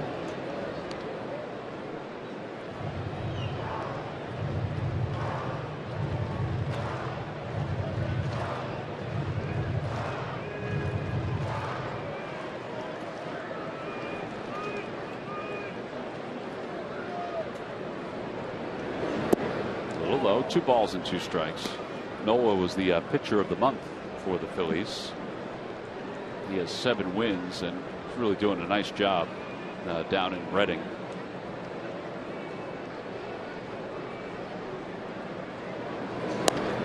Over to Ryan Howard, and he takes it over to the bag, and there are 2 outs. Well, a lot of these guys know the feeling of all these kids being selected today and tomorrow in Major League Baseball's amateur draft. And Murph, you know, Jeff Francoeur's a guy that had a choice. He could either play baseball or go to college to Clemson to play football. Yeah, you talk about a terrific athlete in Jeff Francoeur. He certainly was in high school. And, you know, he was a guy, I talked to him a little bit about his draft experience just the other day. And he was saying, you know, he grew up just outside of Atlanta in Georgia. And he was selected in the first round by the Atlanta Braves. He was 23rd pick overall. And he decided, yeah, he was going to go and play Major League Baseball. And he said, you know, it was a very exciting time. He remembers being notified that he was being selected by his hometown team, the Atlanta Braves, the team that he grew up watching. And he was so excited, you know, and the phone calls come in and you know, immediately the press that you have to do as a first-round pick. He did all of that, and he said, and next thing you know, I was in Danville, Virginia, all by myself playing rookie ball. And he said, you know, and that's when it really hits you like, wow, this is for real. You know, he was a young man at the time. But, you know, for a guy like Jeff Francoeur, spent only 3 years in the minor leagues. He worked his way very quickly through that Atlanta Braves system and made his debut in 2005. But, you know, it's great to listen to talk to some of these guys recount those days. For him, it was back in 2002, but he remembers it like it was yesterday because it's something obviously you'll never forget if you get drafted by a Major League Baseball team. Yeah, Cameron Rupp echoed that in his tweet that we mentioned earlier today. You think players are nervous today, like waiting to see if they got drafted or not? That one's back to the box. I think the guys that are potential first-round picks, I think there is a little nervousness about where they're going to go. But there's also that excitement saying, hey, I'm going to get picked in the first round. I'm an instant millionaire, and I'm going to be able to play baseball, at least for the foreseeable future. You start thinking, cha-ching.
Fans trivia question answer. All right, Matt, here we go. Who did the Reds take first in the secondary phase of the '83 June draft, who eventually became their closer? One of the nasty boys, Rob Dibble. Rob Dibble is correct. Log back on to Phillies.com to find out if you're the winner of a Phillies prize pack. Odubel Herrera punches that one foul. Norm Charlton, Greg Myers, Rob Dibble, the nasty boys. Is Greg Randy Myers' brother? I play with Greg Myers. Just cousin, Tom. All those guys have been featured this year here in Cincinnati because they are hosting the All-Star game.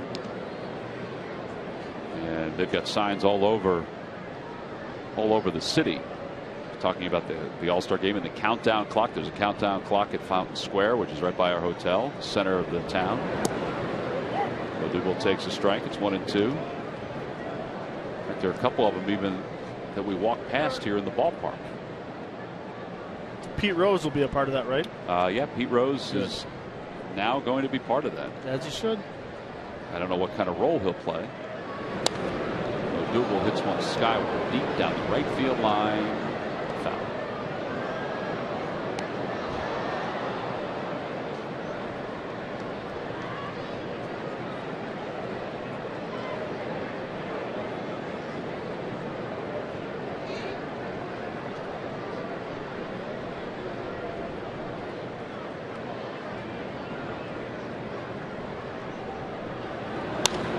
Out toward left field, and DeJesus makes the catch.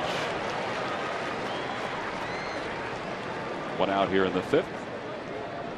You can fill out your 2015 Esurance MLB All-Star Game ballot now at Phillies.com. Voting is exclusively online and available on your computer, tablet, and smartphone. Vote up to 35 times at Phillies.com. Now, this is DeJesus' first time in left field, right, in the big leagues? Yeah. But he must have played quite a bit down the minor leagues, I'm assuming. Yeah, he's a shortstop by trade. Outside, and it's 1 ball and no strikes. I think they're just trying to fill time until Mesoraco, they feel like he's okay enough to get out there.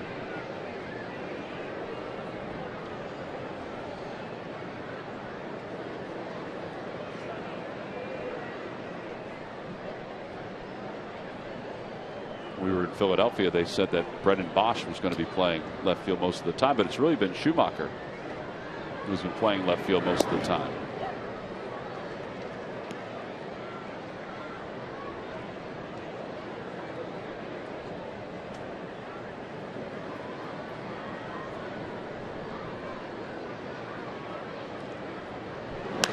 Dudley hits one out towards center field, and Hamilton will settle under it. And they're 2 down.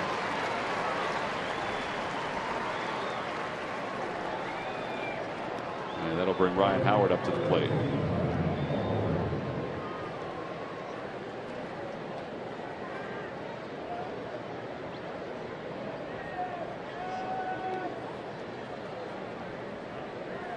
Matt, to answer your question, Ivan DeJesus played no left field down in the minor leagues this year. Zippo. He's played 2 career games in the minor leagues in left field.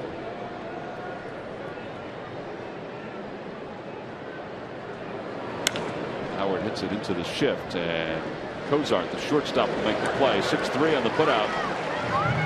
And the Phillies go down in order in their half of the 5th inning. All right, so we'll go to the bottom of the 5th here in Cincinnati in a 3-3 game.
Phillies Junior RBI League has been teaching kids how to play the game since 1989. Donate a baseball glove or two to the next generation of baseball greats at the Citizens Bank kiosk at Citizens Bank Park. At Citizens Bank, we want to help you bank better.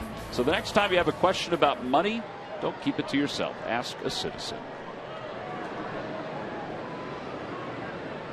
We start at the bottom of the fifth. Joey Votto takes strike one. It's 0-1. Votto is 0 for 1. He walked his first time up. It went back to the box his next time.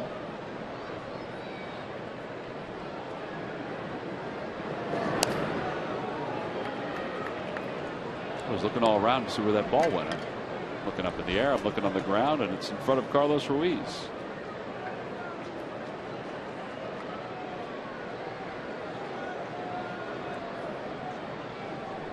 0-2 pitch.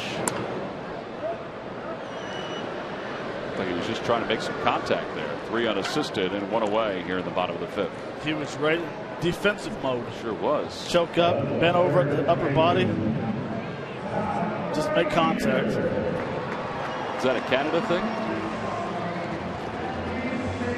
Must be an Ontario thing. There's Todd Frazier. He is 2 for 2.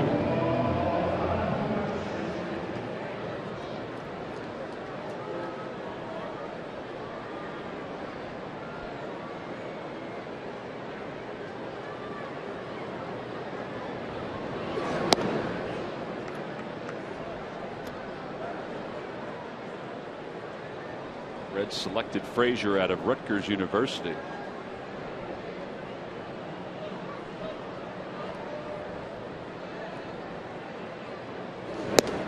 Swing and a miss. 92-mile-an-hour fastball. Is there an advantage for college players to go to certain universities? Boy, that's a good question. I think a lot of it depends on the coach. If you're comfortable with the coach, if you think the coach is going to develop you as a person and a player, I think that's where the advantage is. I mean, if you have special talents and you're going to an SEC school, which I have no idea what that means. Well, you know, like a University of Florida or Vanderbilt. Okay. They're in the College World Series again. You know, there probably is an advantage. Is there? Like, to me, where Todd Frazier went, Rutgers. I mean, his head coach Fred Hill is a legendary baseball coach. I mean, you go to a place like that, and you're going to learn a lot of things. Fred has since retired. 3 balls and 2 strikes. And I just wasn't sure if players wanted to go to Texas A&M. Sure, I think that there's some of that. Big name schools where they're going to get drafted. I think that there's those bigger name schools that have a track record of producing, you know, major league players or professional players. To the right side, Utley to his left. Well, you know as well as I do is if you have talent, they'll find you. You can go anywhere.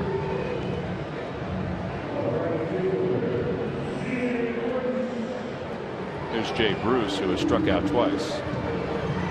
Yeah, I think Darren Ruff is a great indicator of a guy who probably wasn't touted as a potential draft pick out of high school, but went to Creighton University and all of a sudden started hitting home runs. I'm not saying he wasn't a home run hitter in high school, but not like he was in college. He was a very good athlete in high school, but you know, I think you make it what it is if you have a certain kind of talent.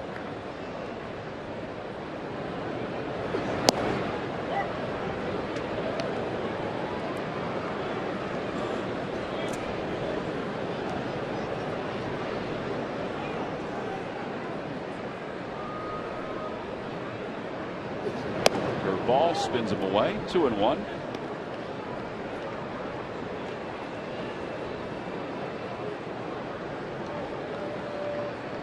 Throw it again. Who cares? He needs to throw that curveball for strikes. Or throw a fastball. I mean, he is, you know, struggling with his curveball. He's only thrown 3 curveballs. All 3 have been out of the strike zone. They've been bad ones. Breaking ball, he lays off. It's 3-2.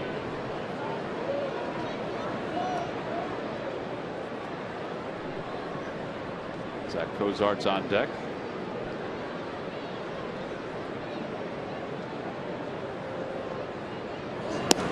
caught. Strike three. 1, 2, 3, fifth inning. So back-to-back 1, 2, 3 innings for Cole Hamels. He has retired 8 consecutive hitters.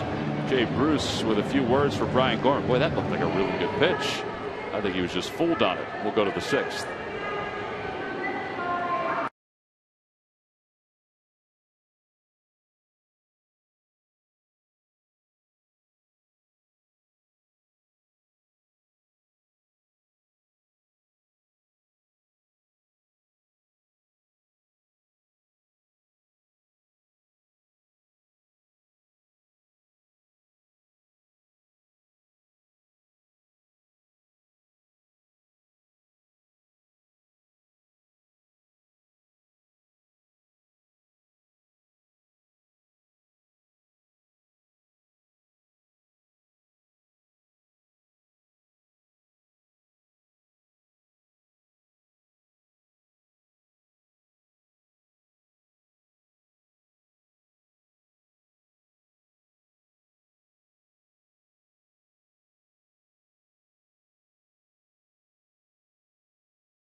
He is batting to the 3rd month of the season as he did from the leadoff spot a season ago.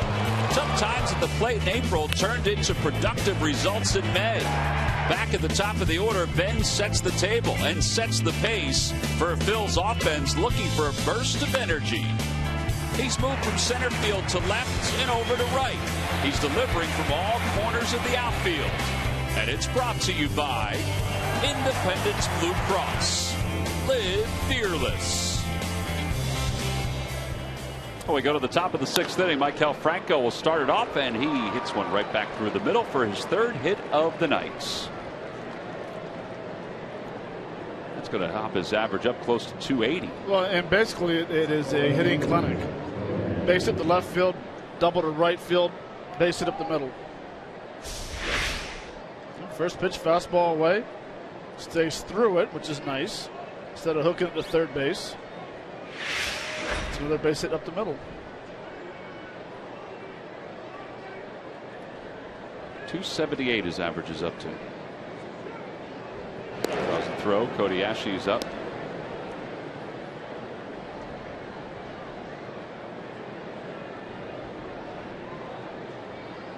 Ashley singled and scored his last time up. He lined out to center his first time. A couple pretty good swings. Takes a curveball. It's 0-1.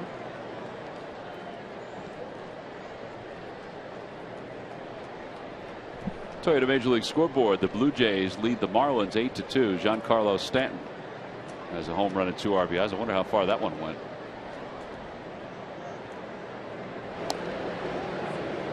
At Rogers Center.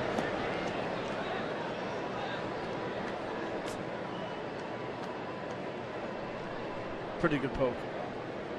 Maybe hit some of those windows at the hotel.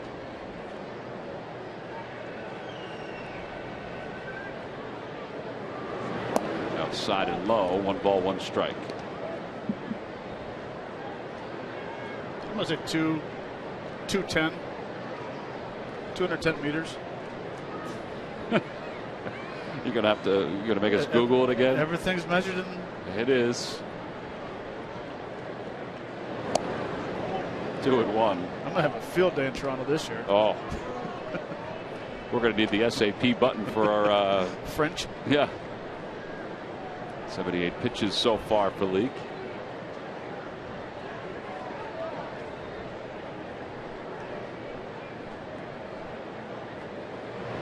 That one's pulled down the right field line. It'll be in for a base hit. Going to the wall. Franco's on his way to third. Bruce will pick it cleanly, and they'll stop Franco at third base. And that'll put runners on second and third with nobody out.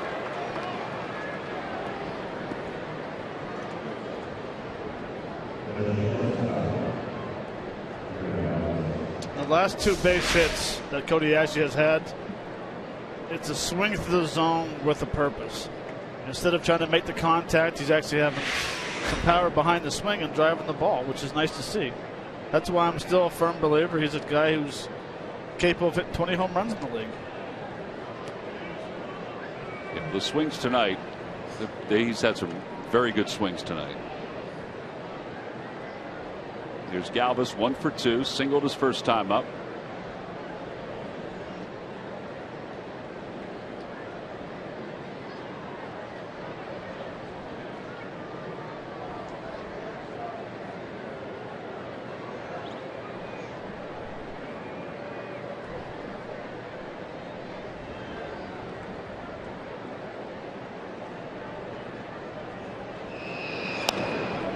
Out front, and he spins it foul.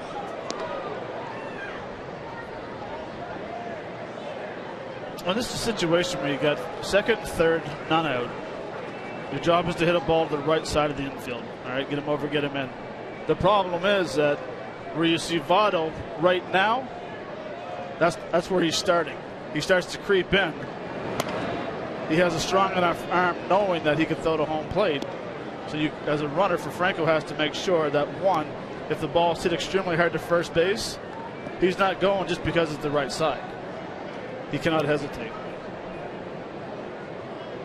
Now Joey's staying back right now, but earlier in the first pitch he was creeping. Yeah, he was.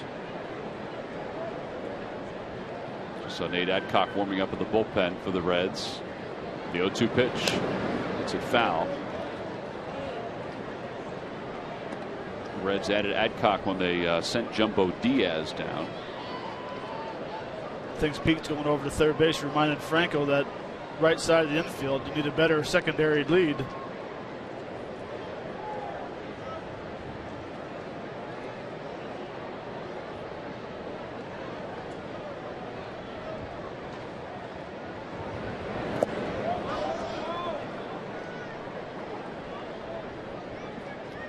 Barnhart keeps that in front.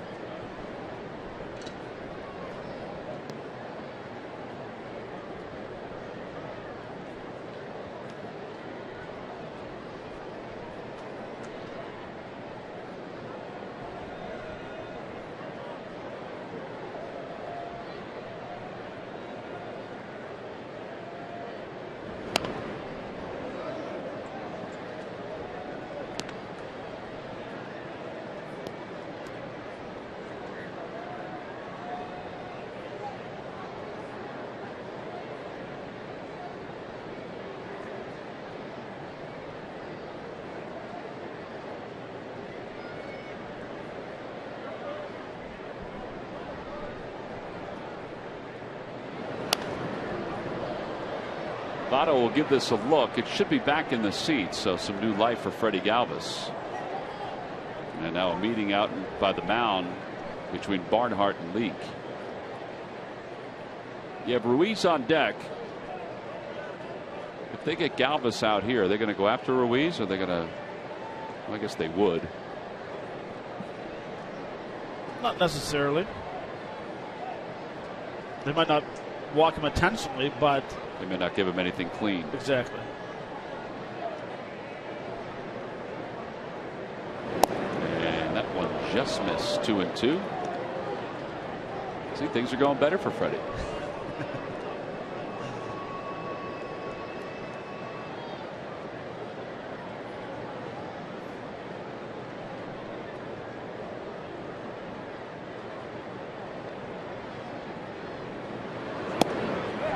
At it, so he is struck out, and that's the first out here in the 6th inning. 3 strikeouts for Leake, first one since the 2nd.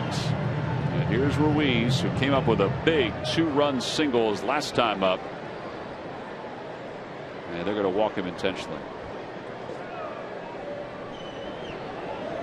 So that'll load up the bases for Hamels, who is no slouch at the plate.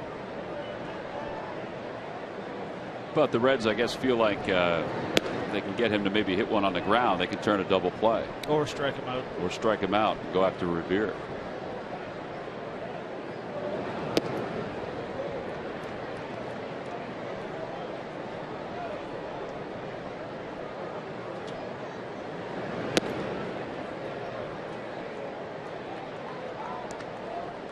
On an all-new Phillies clubhouse, Maikel Franco talks about his recent clutch home runs. Plus, we'll break down the Phils' first-round pick.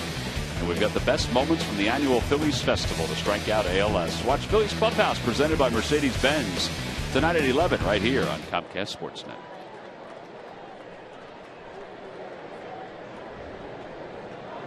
Bases are loaded. One man down. Hamels is 0 for 1. Sacked his last time up.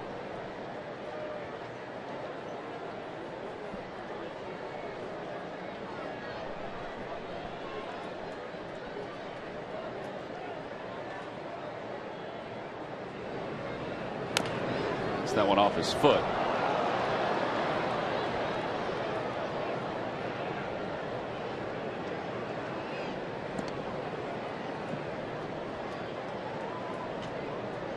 That may have worked out pretty well though if he had. If he did, yeah, if he took off. Yeah.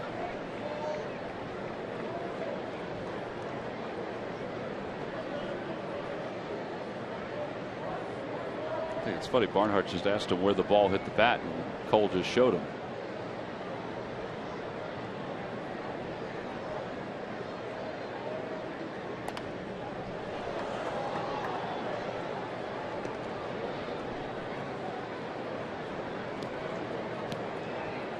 I don't think you really want to show a catcher where you fouled a ball off. That's why I didn't like using the black finish bats. It showed where the foul balls were.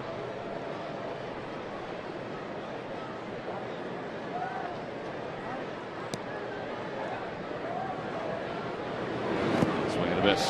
So they get Hamels, and there are 2 outs. So 2 strikeouts for Mike Leake. And back to the top of the order for Ben Revere, who is 1 for 3.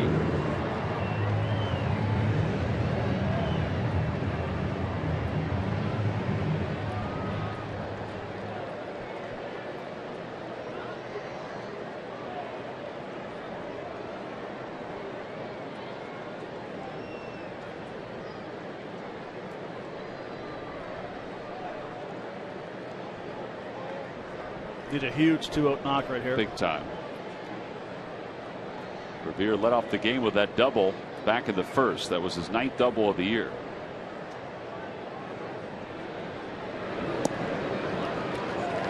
Pitcher's pitch right there on the outside part of the plate.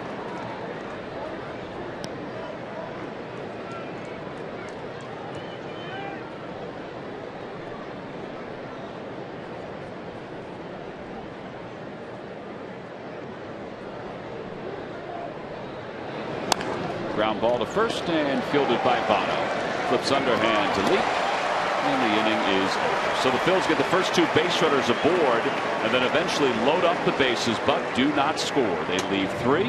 We'll head to the bottom of the 6th inning. The Phillies and the Reds all tied up at 3 apiece.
Wrong when you buy right.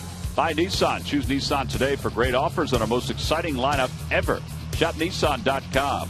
And by Budweiser, still brewed the hard way. This Bud's for you. We see the charred remains of the smokestack to the right caught on fire earlier this year. The left one is still shooting out fire. The right one is not. 7 bats on each of the smokestacks, symbolically representing Pete Rose's number, heading up to 14. We begin the bottom of the 6th inning. Zach Cozart leads it off against Hamels. No balls and 1 strike to Cozart. See, Tom, they say you learn something new every day. I did not know that. You knew there was a fire, though. I heard about it. Yeah. Game was going on, and the firemen were up there putting the fire out. So game kept going. Game doesn't wait for everybody, man. No, it doesn't. Here's the 1 ball, 1 strike pitch to Cozart. 1-2.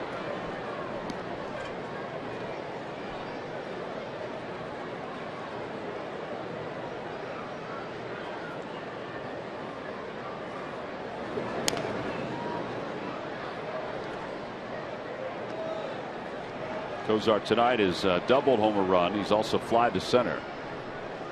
1 for 2.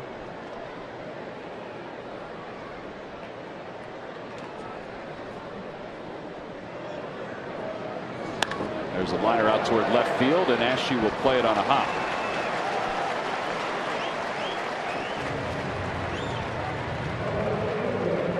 So a leadoff single here in the 6th inning. Now it's time to take a look at our T-Mobile game changer. And career home runs here at Great American Ballpark. Jay Bruce is second only to Adam Dunn. Brandon Phillips has 101. Joey Votto 96. Ken Griffey Jr. has 68.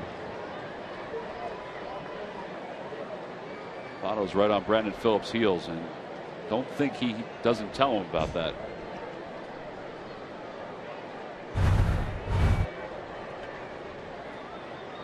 Here's Ivan De Jesus.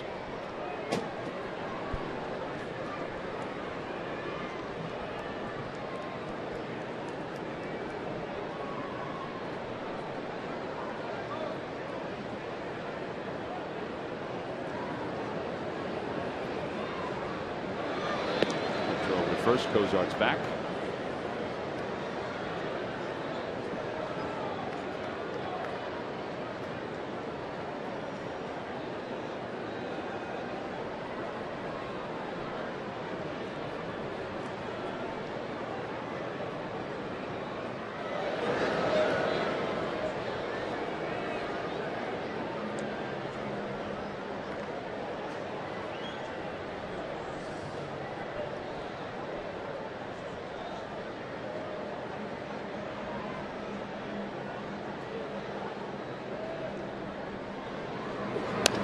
The end of the bat foul, and it's 0-1 to De Jesus. Some of Hamels' numbers this year really do hide, or his win-loss record hides some of the really good numbers that he's put up this year. 11th in ERA coming in. Garrett Cole of the Pirates, who's just blasted his way to the National League starters role in the All-Star game the way he's pitching. He's number 1 in ERA. Hamels was 5th in strikeouts coming in, 1st in innings pitched, as we mentioned. Just steady as she goes.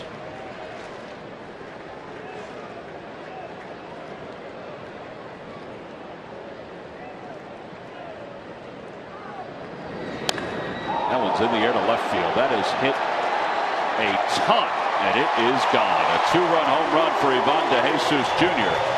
And the Reds have taken the lead. It's now 5-3 here in the bottom of the 6th inning.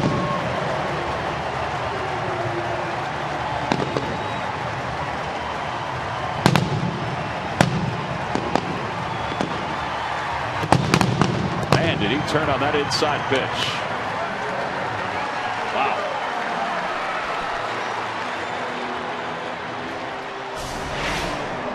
See, Church set up inside. The ball is inside. Tucks his hands inside that baseball and drives to the left field. Well, that is the first major league home run for Ivan De Jesus Jr.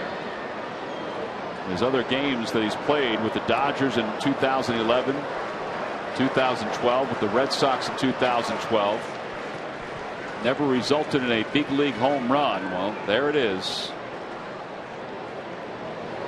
Barnhart takes on the outside corner. 1 ball, 1 strike. All right, so there's an usher talking to the young boy who has the baseball. Says, "Hey, do I have a deal for you?" I got Matt Stairs up in the visiting TV booth, and he's going to sign whatever you want to get that baseball for Ivan De Jesus. More of a Joey Votto. I don't know. The list can go on and on. I mean, they got the All-Star game coming up. You can get All-Star tickets, Home Run Derby tickets. Votto. Swing and a miss. And a strikeout. 6 strikeouts for Hamels. Mr. DeFreitas loosening up in the pen.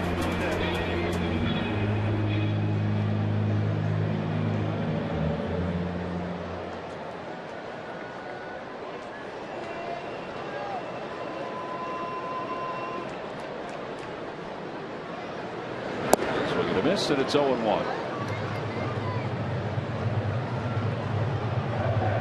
It's kind of interesting. What would he ask for? Well, he's going to ask for something from his favorite Reds player.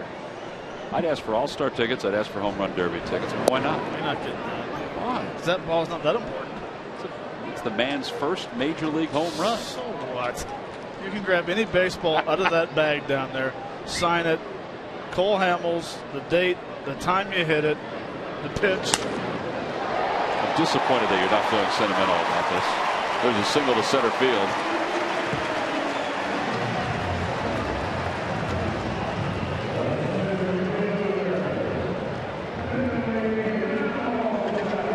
Did you get the ball back from the one you hit in Dodger Stadium? Yeah, because they threw the ball back. But they threw the back. Right, but did you take it? Or did you just take one out of the bag? I didn't say I wanted to get one back. I had no intentions after the home run was hit to say, "Hey, I want that baseball." They threw it in the bullpen. The bullpen gave it to me.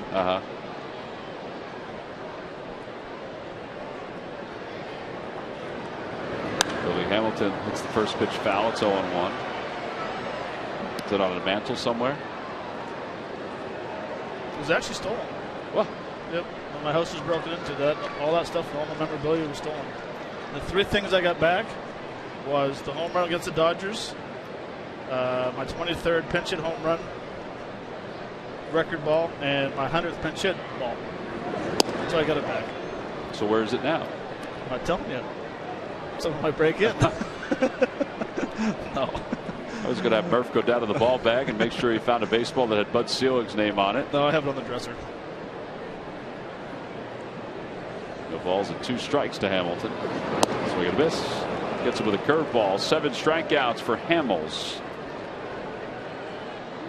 And now 2 outs here in the 6th inning. And Brandon Phillips is coming up.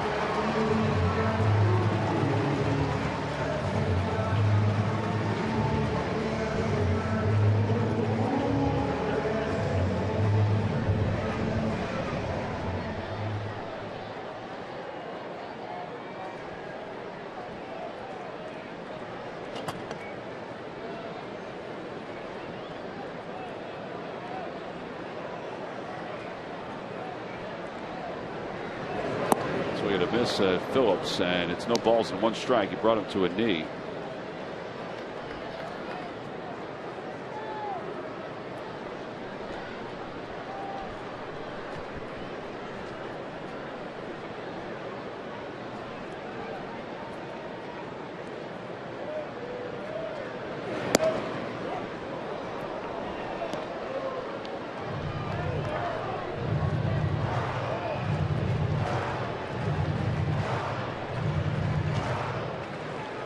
This is pitch 120. 120 pitches.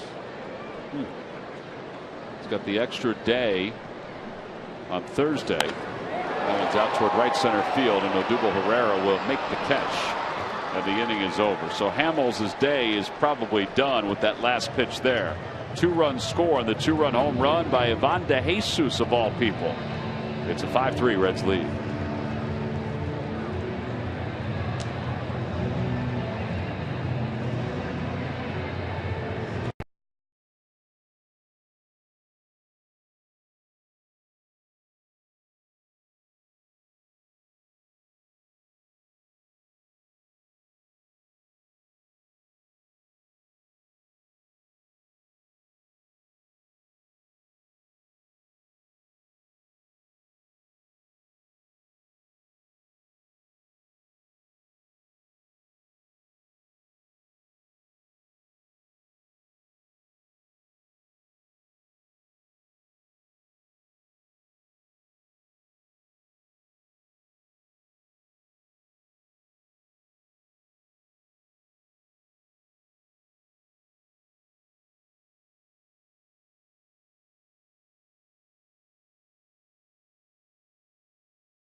Time now for your Delaware Valley Honda dealers game summary. The Reds lead it 5-3 as we move to the top of the 7th inning. Cole Hamels 120 pitches, 8 hits, 5 earned runs, 7 strikeouts over 6. But Ivan De Jesus Jr.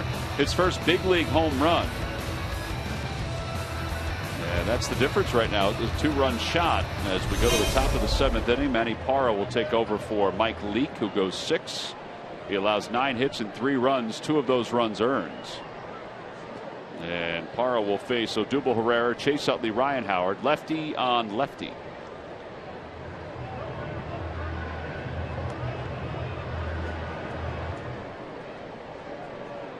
We mentioned Hamels has been very effective, and 5 earned runs allowed here tonight. Odubel takes a breaking ball. It's 0-1. Manny Parra, been around for a while. 3-pitch pitcher. Tops it at 93 miles an hour. Split finger and a slider. Well, he's part of a Reds bullpen that has not been overly consistent this year, to say the least. The Reds bullpen has an ERA of 4.74, which is 14th in the National League. This play begins tonight. As Ryan Matthews has been one of the issues. He's walked a lot of guys.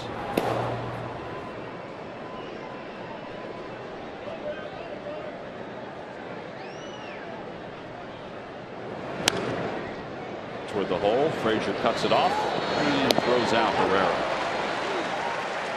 1 out. Chase Utley's coming up. And Murph, a little bit of history tonight here at Great American Ballpark, although some people were a little confused about whether it was truly history tonight at the ballpark. That includes the 3 of us. We were very confused. And the history is that the Reds are playing in their 1,000th game here at Great American Ballpark, which in and of itself is interesting, but maybe not all that interesting. But then you look at the record, and they are 529, 469, and 1. So that got us thinking, when was there a tie here at Great American Ballpark? Well, you have to go back to June 30th, 2005. They played a 7-inning game against the Astros. They were tied 2-2. The game was ended because of weather, and they were unable to complete the game. Now, back then, they would keep those stats, but then you would restart the game and play another one. So that's what happened. They ended up playing a 4-game series against them. They lost 3 of the 4. And then, so they ended up playing 163 games that season. What's interesting about that is in that 163rd game of the season, Adam Dunn at the time on the squad hit his 40th home run of the year as that one goes out of play. So he had 1 extra game. He got to 40 home runs for the season. He would not have gotten there had they not played that extra game. So it was a tie back then. They played 163 games, and that's what makes it so interesting tonight. Because really it should be game 999 tonight.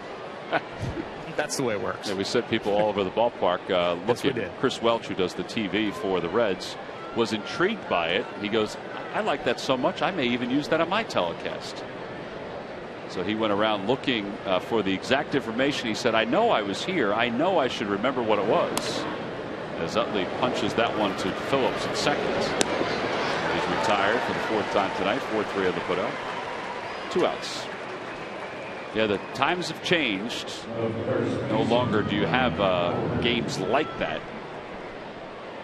They eventually are picked back up, or they are obviously ruled complete. It's been around like 3-4 years, when the 2009 maybe. You know what?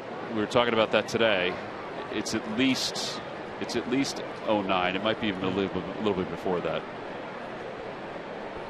Here's Howard, who is 1 for 3.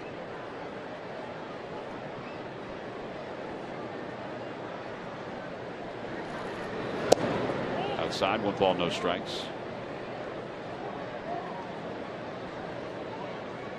Howard doubled his first time up, grounded out his last 2 times.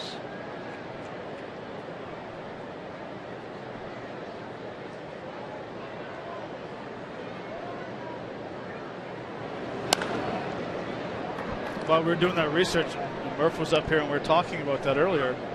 The last one was Brooklyn and Boston. Is that who it was we talked about? Played 26 innings? Yeah. Like in 1939. 26 innings. Both pitchers pitched the distance. Well, that to me is the most remarkable. I mean, 26 innings is a lot, but that's to me that somebody like a Wilson Valdez didn't come in at least 3 or 4 times during that game. 26 innings. First baseman had 84 putouts.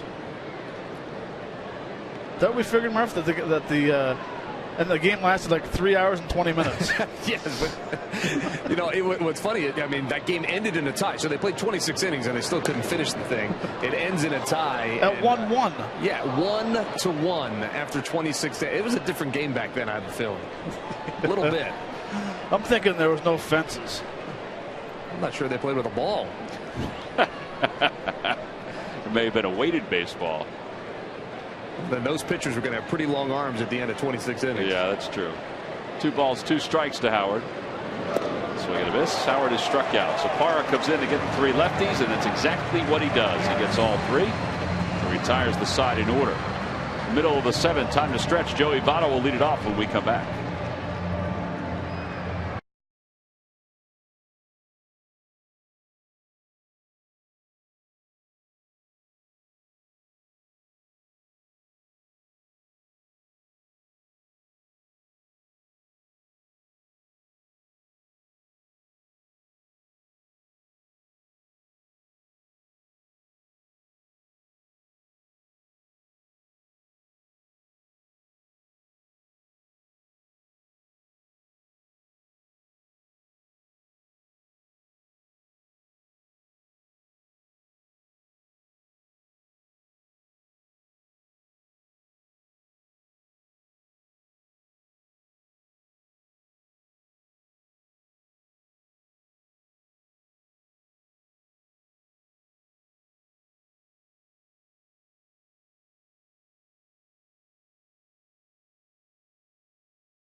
All right, Denny, thank you. We move to the bottom of the 7th inning with the Phillies trailing it by 2. As you mentioned, they're putting up the good fight. Our Geico quote of the day coming from Joey Votto on the possibility of a Reds sell-off. I think collectively that we have to have our focus on winning and getting back into the playoff picture. We're not particularly concerned about it, but come July and all of a sudden we're not in a good place, I think we'll have some, we'll be quite a bit more aware of it. I didn't say that right. I think we'll be quite a bit more aware of it. I don't think he said it right.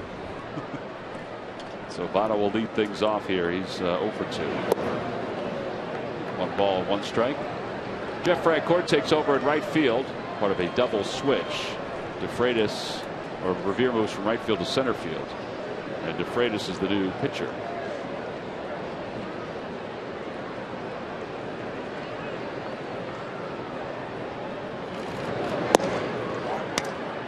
Hamels goes 6 innings tonight.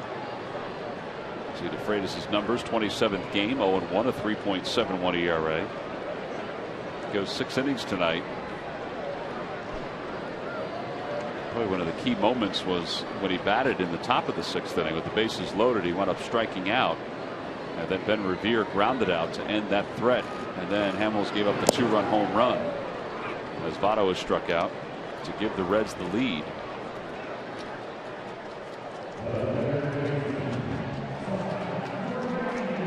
It's kind of a frustrating inning because Zach Cozart lined a single in front of Cody Ashley to start that 6th inning. J.J. Hoover warming up in the pen for the Reds. He's their setup guy.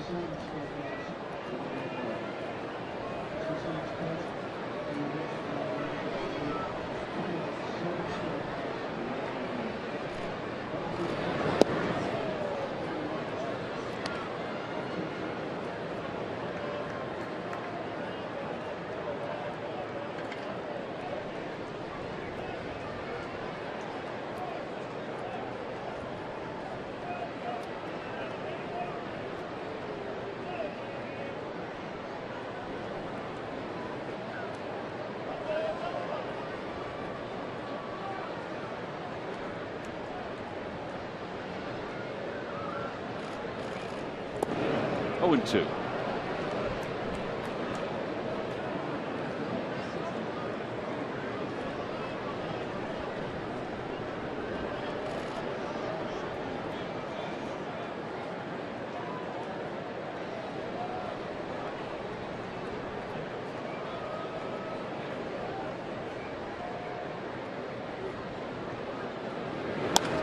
What is spun out to center field, a base hit. It's the third hit of the night for Frazier.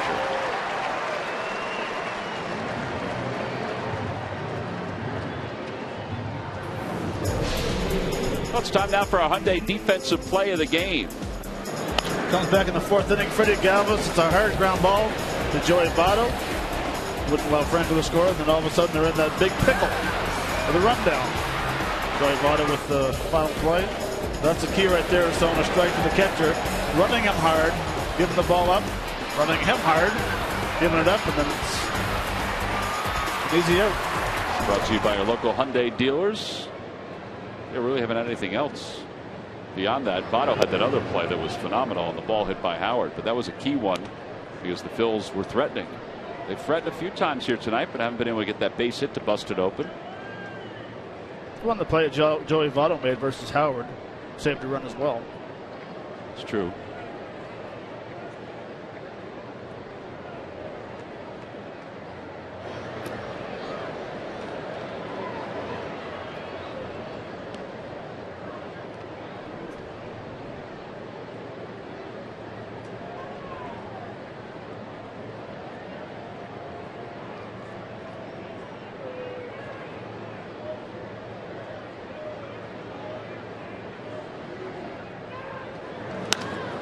Fly ball left field. She's there. And he makes the catch for the second out.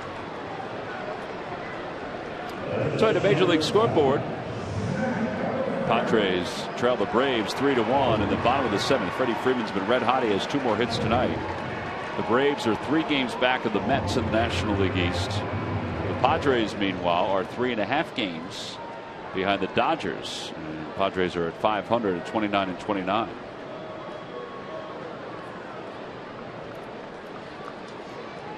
Here's Cozart, who has 2 hits and an RBI, a run scored.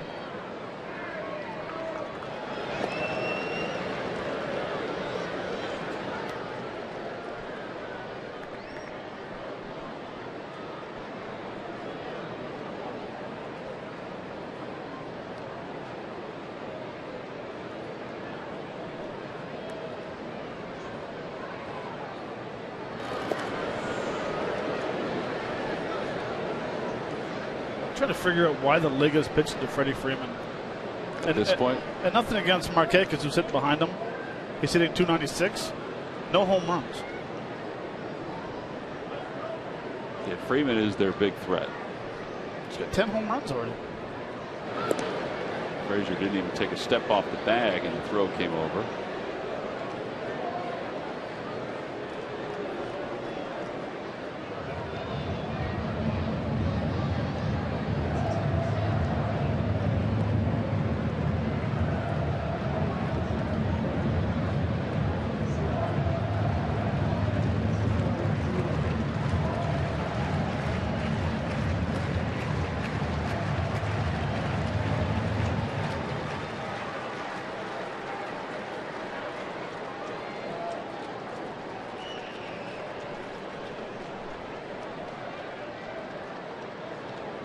Frazier's going. DeFreitas steps off. The throw to second is in time.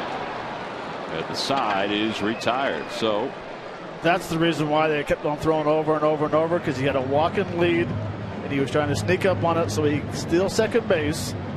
Nice job. Not let him do it. Cut him down at second base.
McDonald's. Try McDonald's new sirloin third-pound burgers. Choose from 3 varieties at $4.99 each. McDonald's. I'm loving it. And by Toyota. Where will Toyota take you? Visit buyatoyota.com to find out. Toyota, let's go places. Well, we go to the top of the 8th inning. We mentioned the Reds' bullpen has not been all that good. Well, the guy coming in right now has been. And so is the guy in the back of the bullpen. J.J. Hoover is the new pitcher. His 26th game. He's 4-0. An ERA of 2.01. So he is setting up for Aroldis Chapman, who is lurking in the pen for Cincinnati. Justin DeFreitas threw over a few times to try to keep Todd Frazier close, and it paid off because eventually he was able to step off and get him at second base. Well, the Phils down by 2. Need to get something going here. They have 3 runs on 10 hits. This guy has 3 of those hits.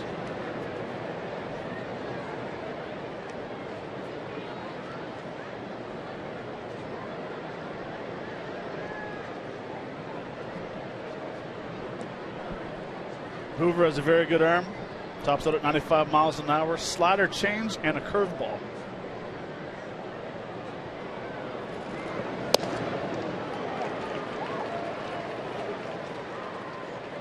Pretty good tailing fastball there.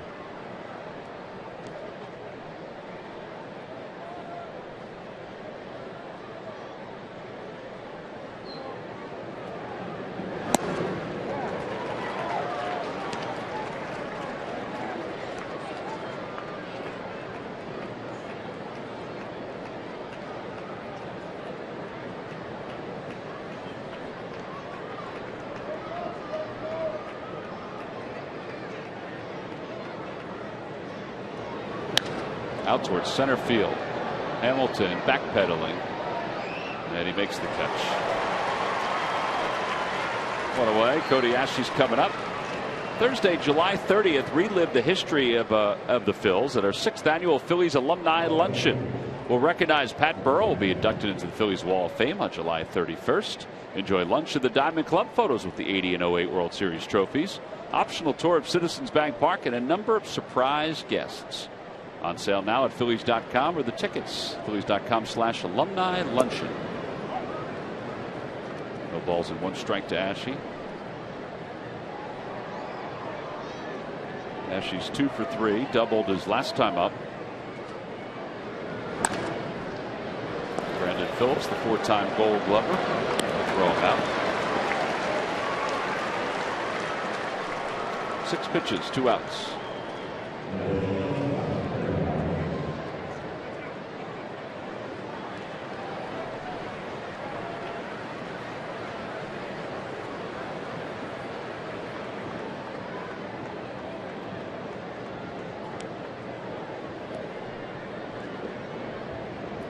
Well, life on the road has not gone particularly well for the Phillies this year. 7-20 is their road record.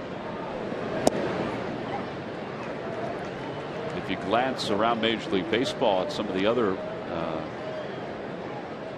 low win-loss records, everybody else has at least reached double digits in victories. Galvis takes a strike. It's 0-2.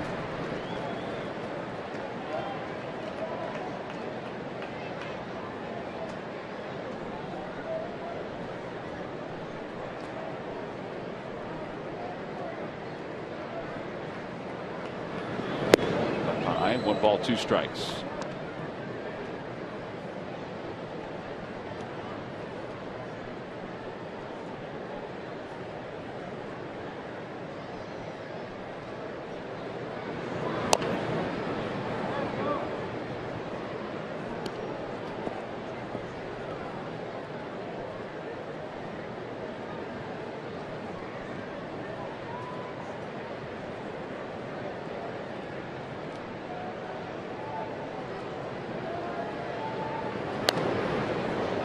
Was just trying to fight to stay alive on that one.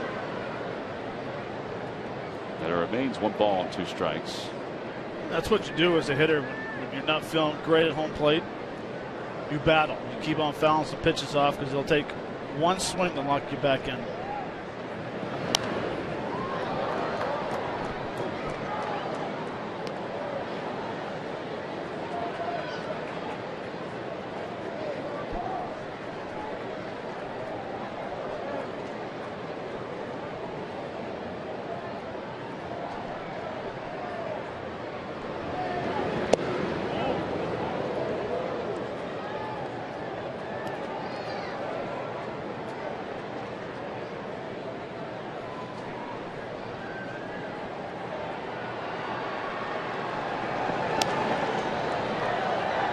back to our right and out of play.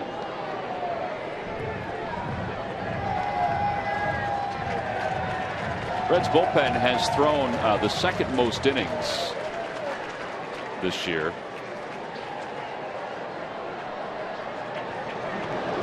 They've walked the third most amount of guys. The Phillies, of course, lead the way in that category, both starters and relievers.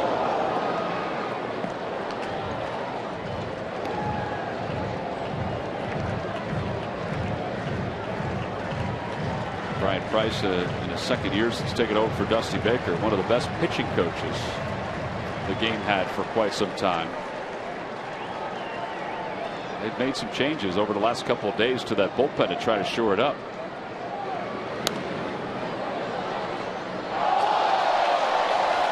Two balls, two strikes to Freddie Galvis. And that's why you bring a glove. Phillies fan. I heard the reaction. And now, now they realize it's a Phillies fan. They're booing.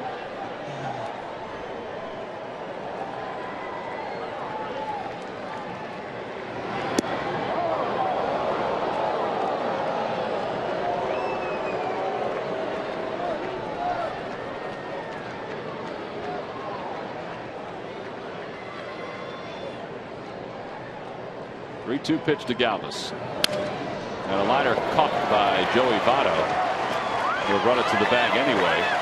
And the side is retired. 6 in a row retired by the Reds bullpen. Middle of the 8th inning. It's the Reds 5 and the Phillies 3.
So now it's up to DeFreitas to keep this at a 2-run deficit and maybe give the Phils a chance. Their last at bat. Earlier today, the Phillies announced that they had signed Kevin Correa to a major league contract. He actually should be here in Cincinnati. In fact, I think he is in the dugout wearing number 28. He had been pitching for the Giants. There he is. He had been pitching for the Giants AAA affiliate in Fresno. And he's scheduled to start Friday night against the Pittsburgh Pirates. Taking the spot vacated by Severino Gonzalez, who went down in the minors. One of his old teams when he pitched for in 2011, 2012. He had a couple pretty good years, Padres and the Pirates, those years in particular. The Phillies had interest in him this past off season. He was able to opt out of his contract with the Giants, recognizing there was a chance that he would get a big league opportunity with the Phillies.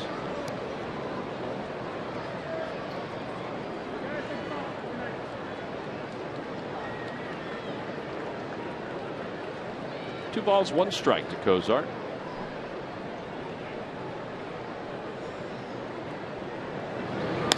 That ball is hit a mile out to left field. Ashe going back, and it is gone. Well, that's so much for the 2-run deficit. It's now 6-3 Reds on top.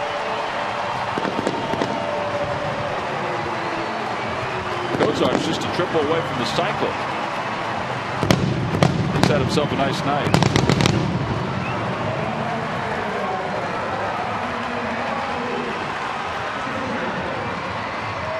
No, he's won the bat well today. His 3rd hit of the game. Gets a fastball. Gets some elevation on it. Crushes it deep to left field.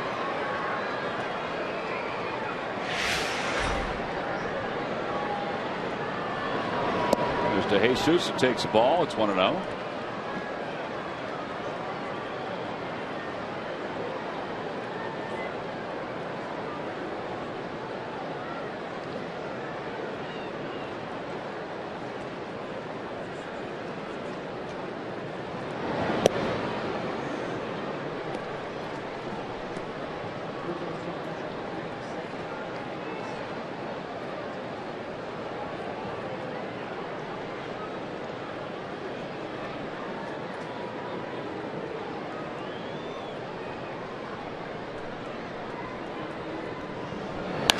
Opposite way. Francoeur's not going to get this one. A one hop off the top of the wall, and De Jesus is on his way to second. And he has his 2nd hit of the night. I don't think there's anybody else warming up in the Phillies bullpen. Ryan Sandberg taking a look at his lineup card.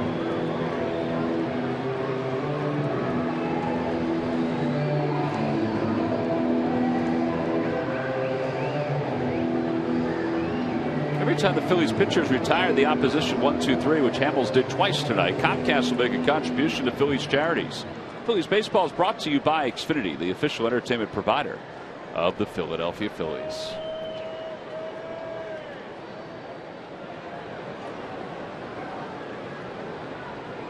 Tucker Barnhart is the batter, switch hitter, batting left-handed.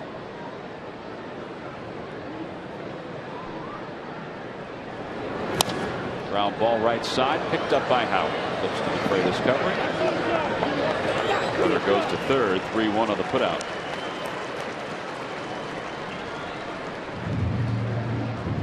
That'll bring Brennan Bosch up as a pinch hitter. Let's check in with Murph with the Major League Notebook.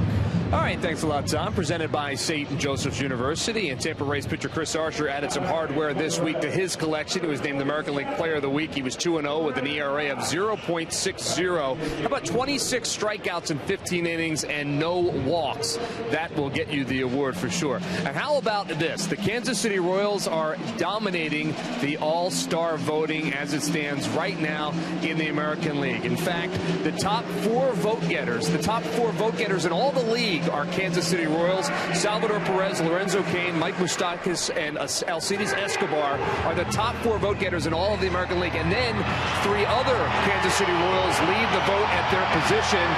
First baseman Eric Hosmer does that. Alex Gordon in the outfield, and Kendrys Morales, the DH. So right now, 7 of the 9 American League starters will be Kansas City Royals. Of course, folks have time.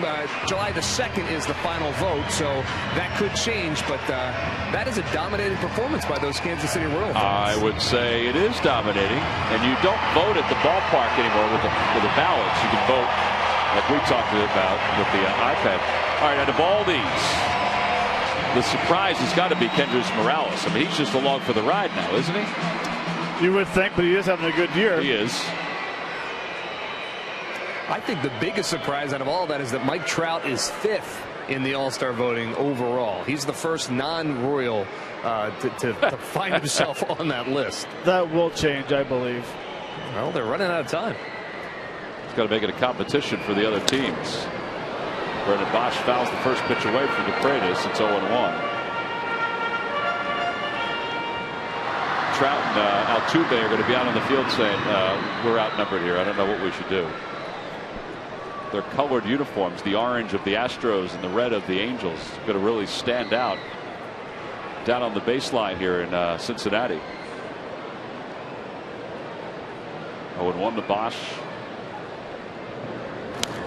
0-2 to Bosch.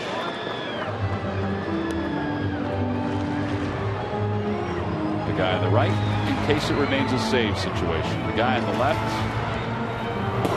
in case the Reds score another run or two here. Although the way the Reds bullpen's going, I'm bringing the lefty in about them. Yes. Particularly in this ballpark. Especially what happened last time. Absolutely. When Leake and Hamill started.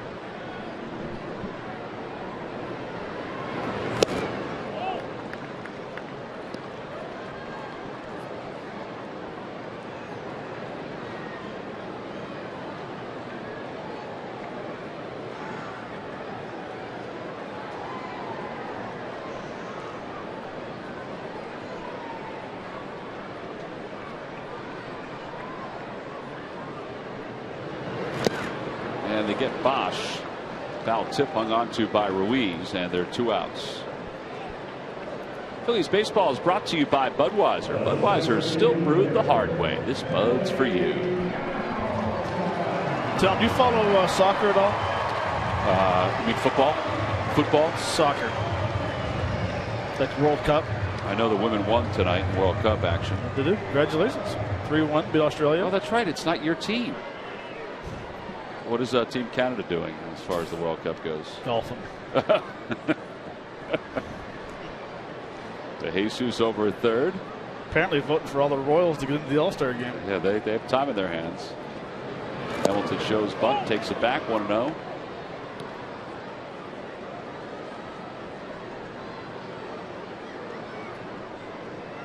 Where is the Women's World Cup being played, Matt? Since you're investigating. Murph, any help? No. Line drive foul. Getting any help from the production cavity?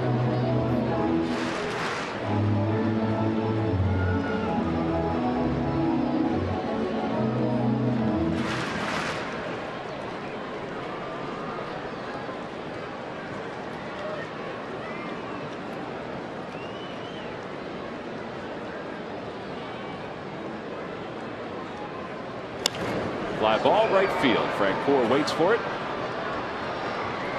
And the side is retired. A home run by Zach Cozart has given the Reds a little more of a cushion. They lead it by 3 as we go to the top of the 9th inning.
The game.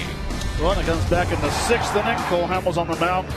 Goes Ivan De Jesus, a fastball inside and way inside. Have no idea how he kept that fair. That was first major league home run. Makes the game 5-3. And De Jesus. That means he makes the delivery of the game. Struggled with that name. I should have stuck with Ivan. Oh, man. By the way, Matt, just so you know, the World Cup is being played in your country. I know, it's in Canada. Well, the Phillies one last chance. Now they've done it before against Aroldis Chapman. As you see Chris Negron taking over out left field. Chapman 2-3, a 2.13 ERA, 10 saves and 11 opportunities. He takes over for Ivan De Jesus out in left field. Is that David's brother? David De Jesus? It is not. No. So Chapman 123 saves, tops among Cuban-born closers. There's a strike. It's 1-1. Ivan De Jesus Jr. is the son of former major leaguer Ivan De Jesus. I apologize for butchering that name. Won't be the first, it won't be the last.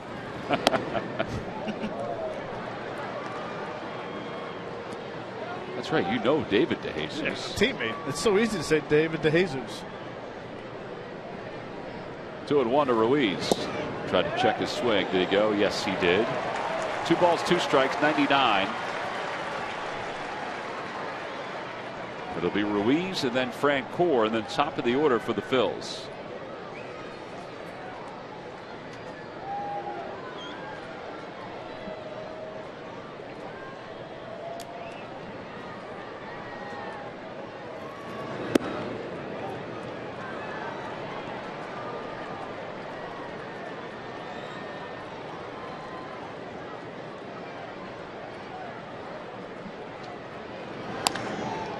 Ball foul down the third base line.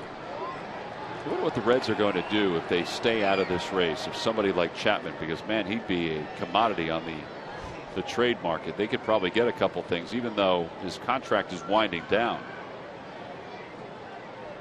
I wonder what they would do if they would decide to trade him. You know, kind of like the Braves trading Kimbrel. You'd think they would get a lot, especially being a left-hander. Good swings by Carlos. Johnny Cueto is also, you would think, going to be on the trading block. Probably already is, but as they get closer to the trade deadline.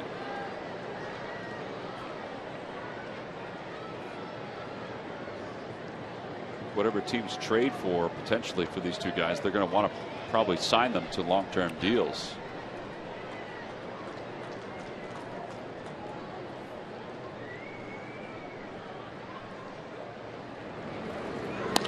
Down the left field line, and a hook foul.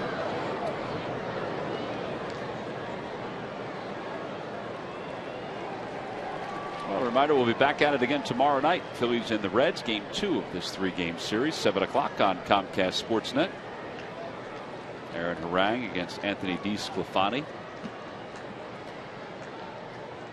Here's Aaron.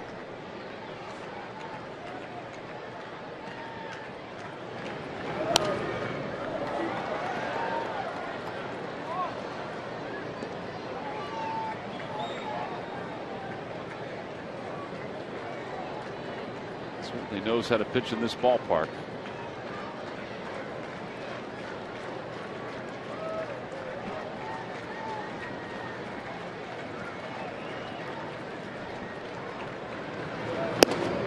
Oh, good at bat by Carlos Ruiz.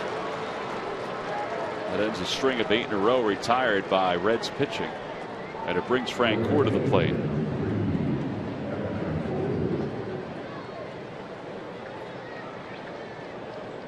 Couple well done articles on Jeff Francoeur in the Philadelphia papers today, talking about his relationship with Charlie Manuel and the work that he put in with Charlie this offseason, the spring training.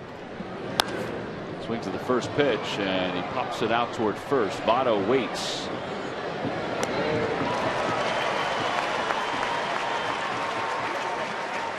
One out. Ben Revere's coming up.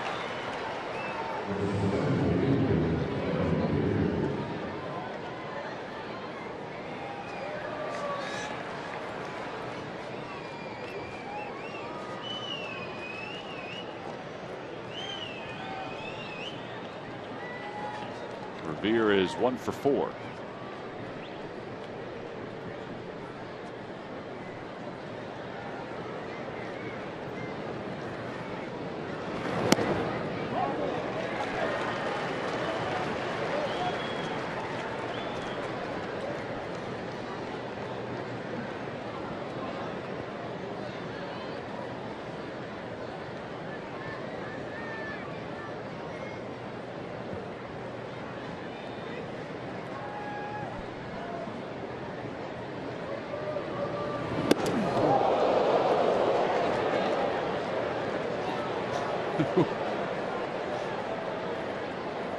And that doesn't bother Chapman a bit. Throwing a ball up there, he couldn't care less. Just puts fears in the hitters. And this is right up by the head. Sure is. It's very lucky that Chapman stands on the third base side. Because when he misses up and in to lefties and up and righties. Ruiz goes. The ball fouled away. It's 1-2.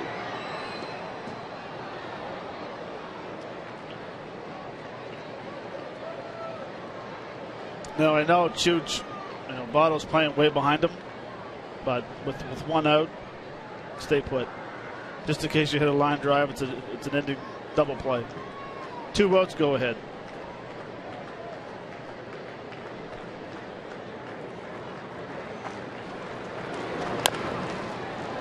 Votto will take the high chopper and just bring it to the first base bag, and there are 2 outs. Up to second goes Ruiz. And Darren Ruff is going to be called back, and Andres Blanco is going to come on to pinch hit. And the 30,000 on hand here at Great American Ballpark are stepping to their feet. Cole Hamels has never lost to the Cincinnati Reds. The Phillies, in games that Cole Hamels has pitched in, have never lost to the Reds.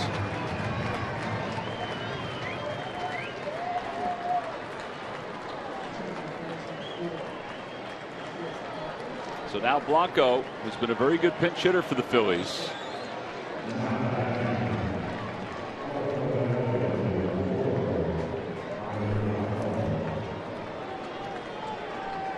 Seven pinch hits so far. 6 of those 7 are extra base hits.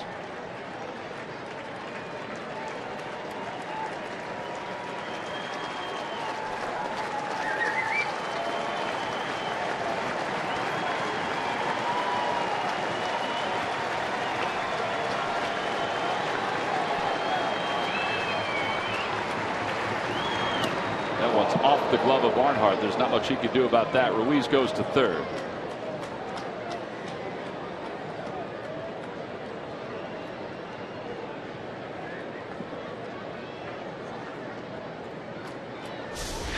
This is the difference right here. It's an 89 mile an hour changeup.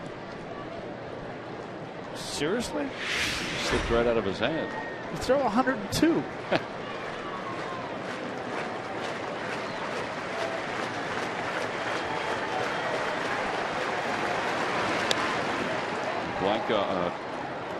Blanco fouls it away, and it's 1 ball and 1 strike.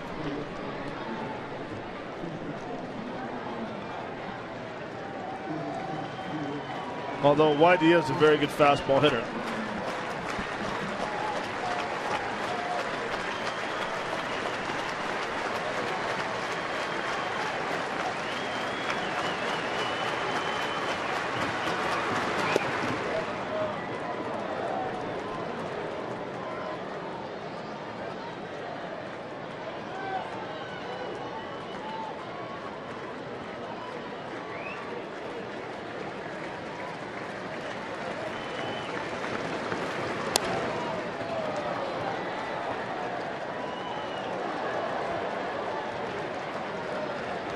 Two balls, 2 strikes.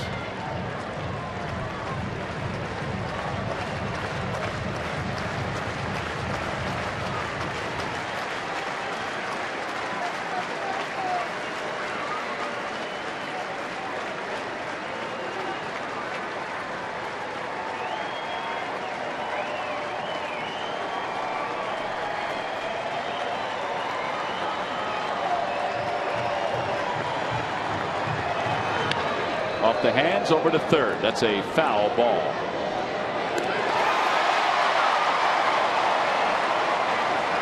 It was pretty close.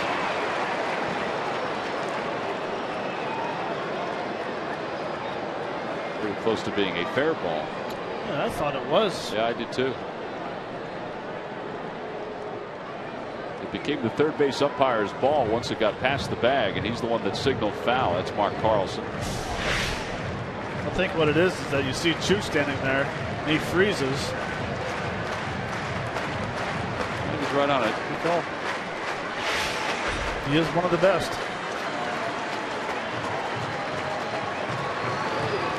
Whoa. Back to the screen. Here comes Ruiz. The flip to home, not in time.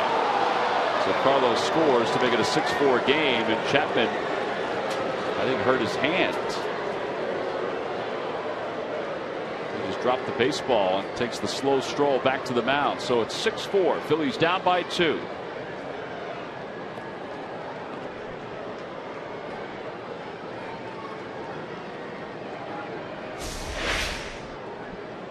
I think it's maybe his ankle. The spike gets him. Rolls his ankle there now, or what's his right ankle? Right there.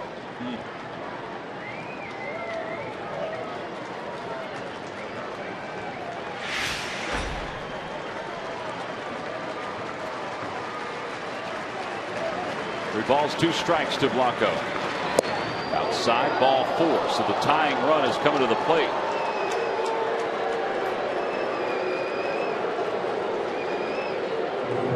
Another good at bat by Whitey off the bench.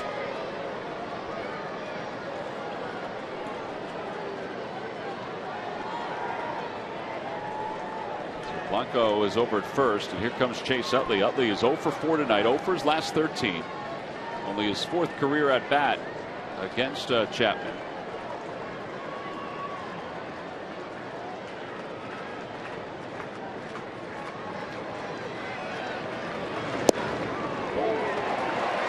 Took a little off that 99 miles an hour.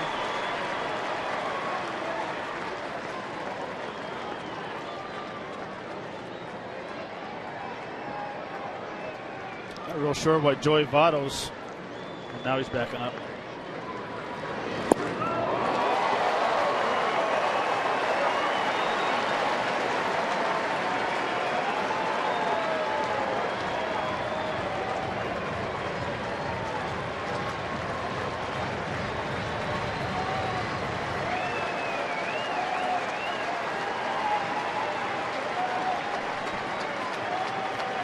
Goes, pitches outside, 1-2.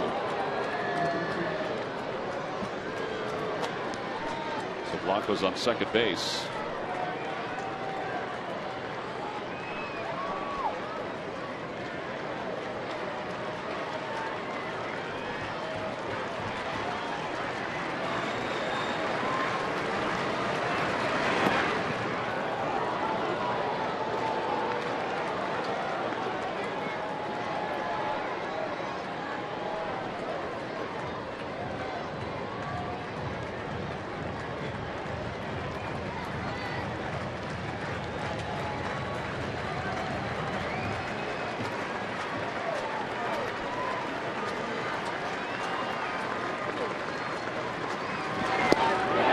Struck out, and the ball game is over. For the first time in Cole Hamels' career, he has lost a game to the Cincinnati Reds as the Reds hang on and win it by a final score of 6-4 tonight here in Cincinnati. And the Phillies had a handful of opportunities to score some more early on, but they couldn't push that go-ahead run across the plate. And then Ivan De Jesus hit a 2-run home run to make it 5-3, and Zach Cozart hit a solo home run to give them an extra run, and the Reds win it 6-4. Zach Cozart is a Chevrolet Player of the Game. 6 runs on 11 hits for the Reds, 4 runs on 10 hits for the Phillies. All right, so game 1 goes to the Reds. Phillies will get back at it again tomorrow night here in Cincinnati. And we'll be back to wrap it up right after this.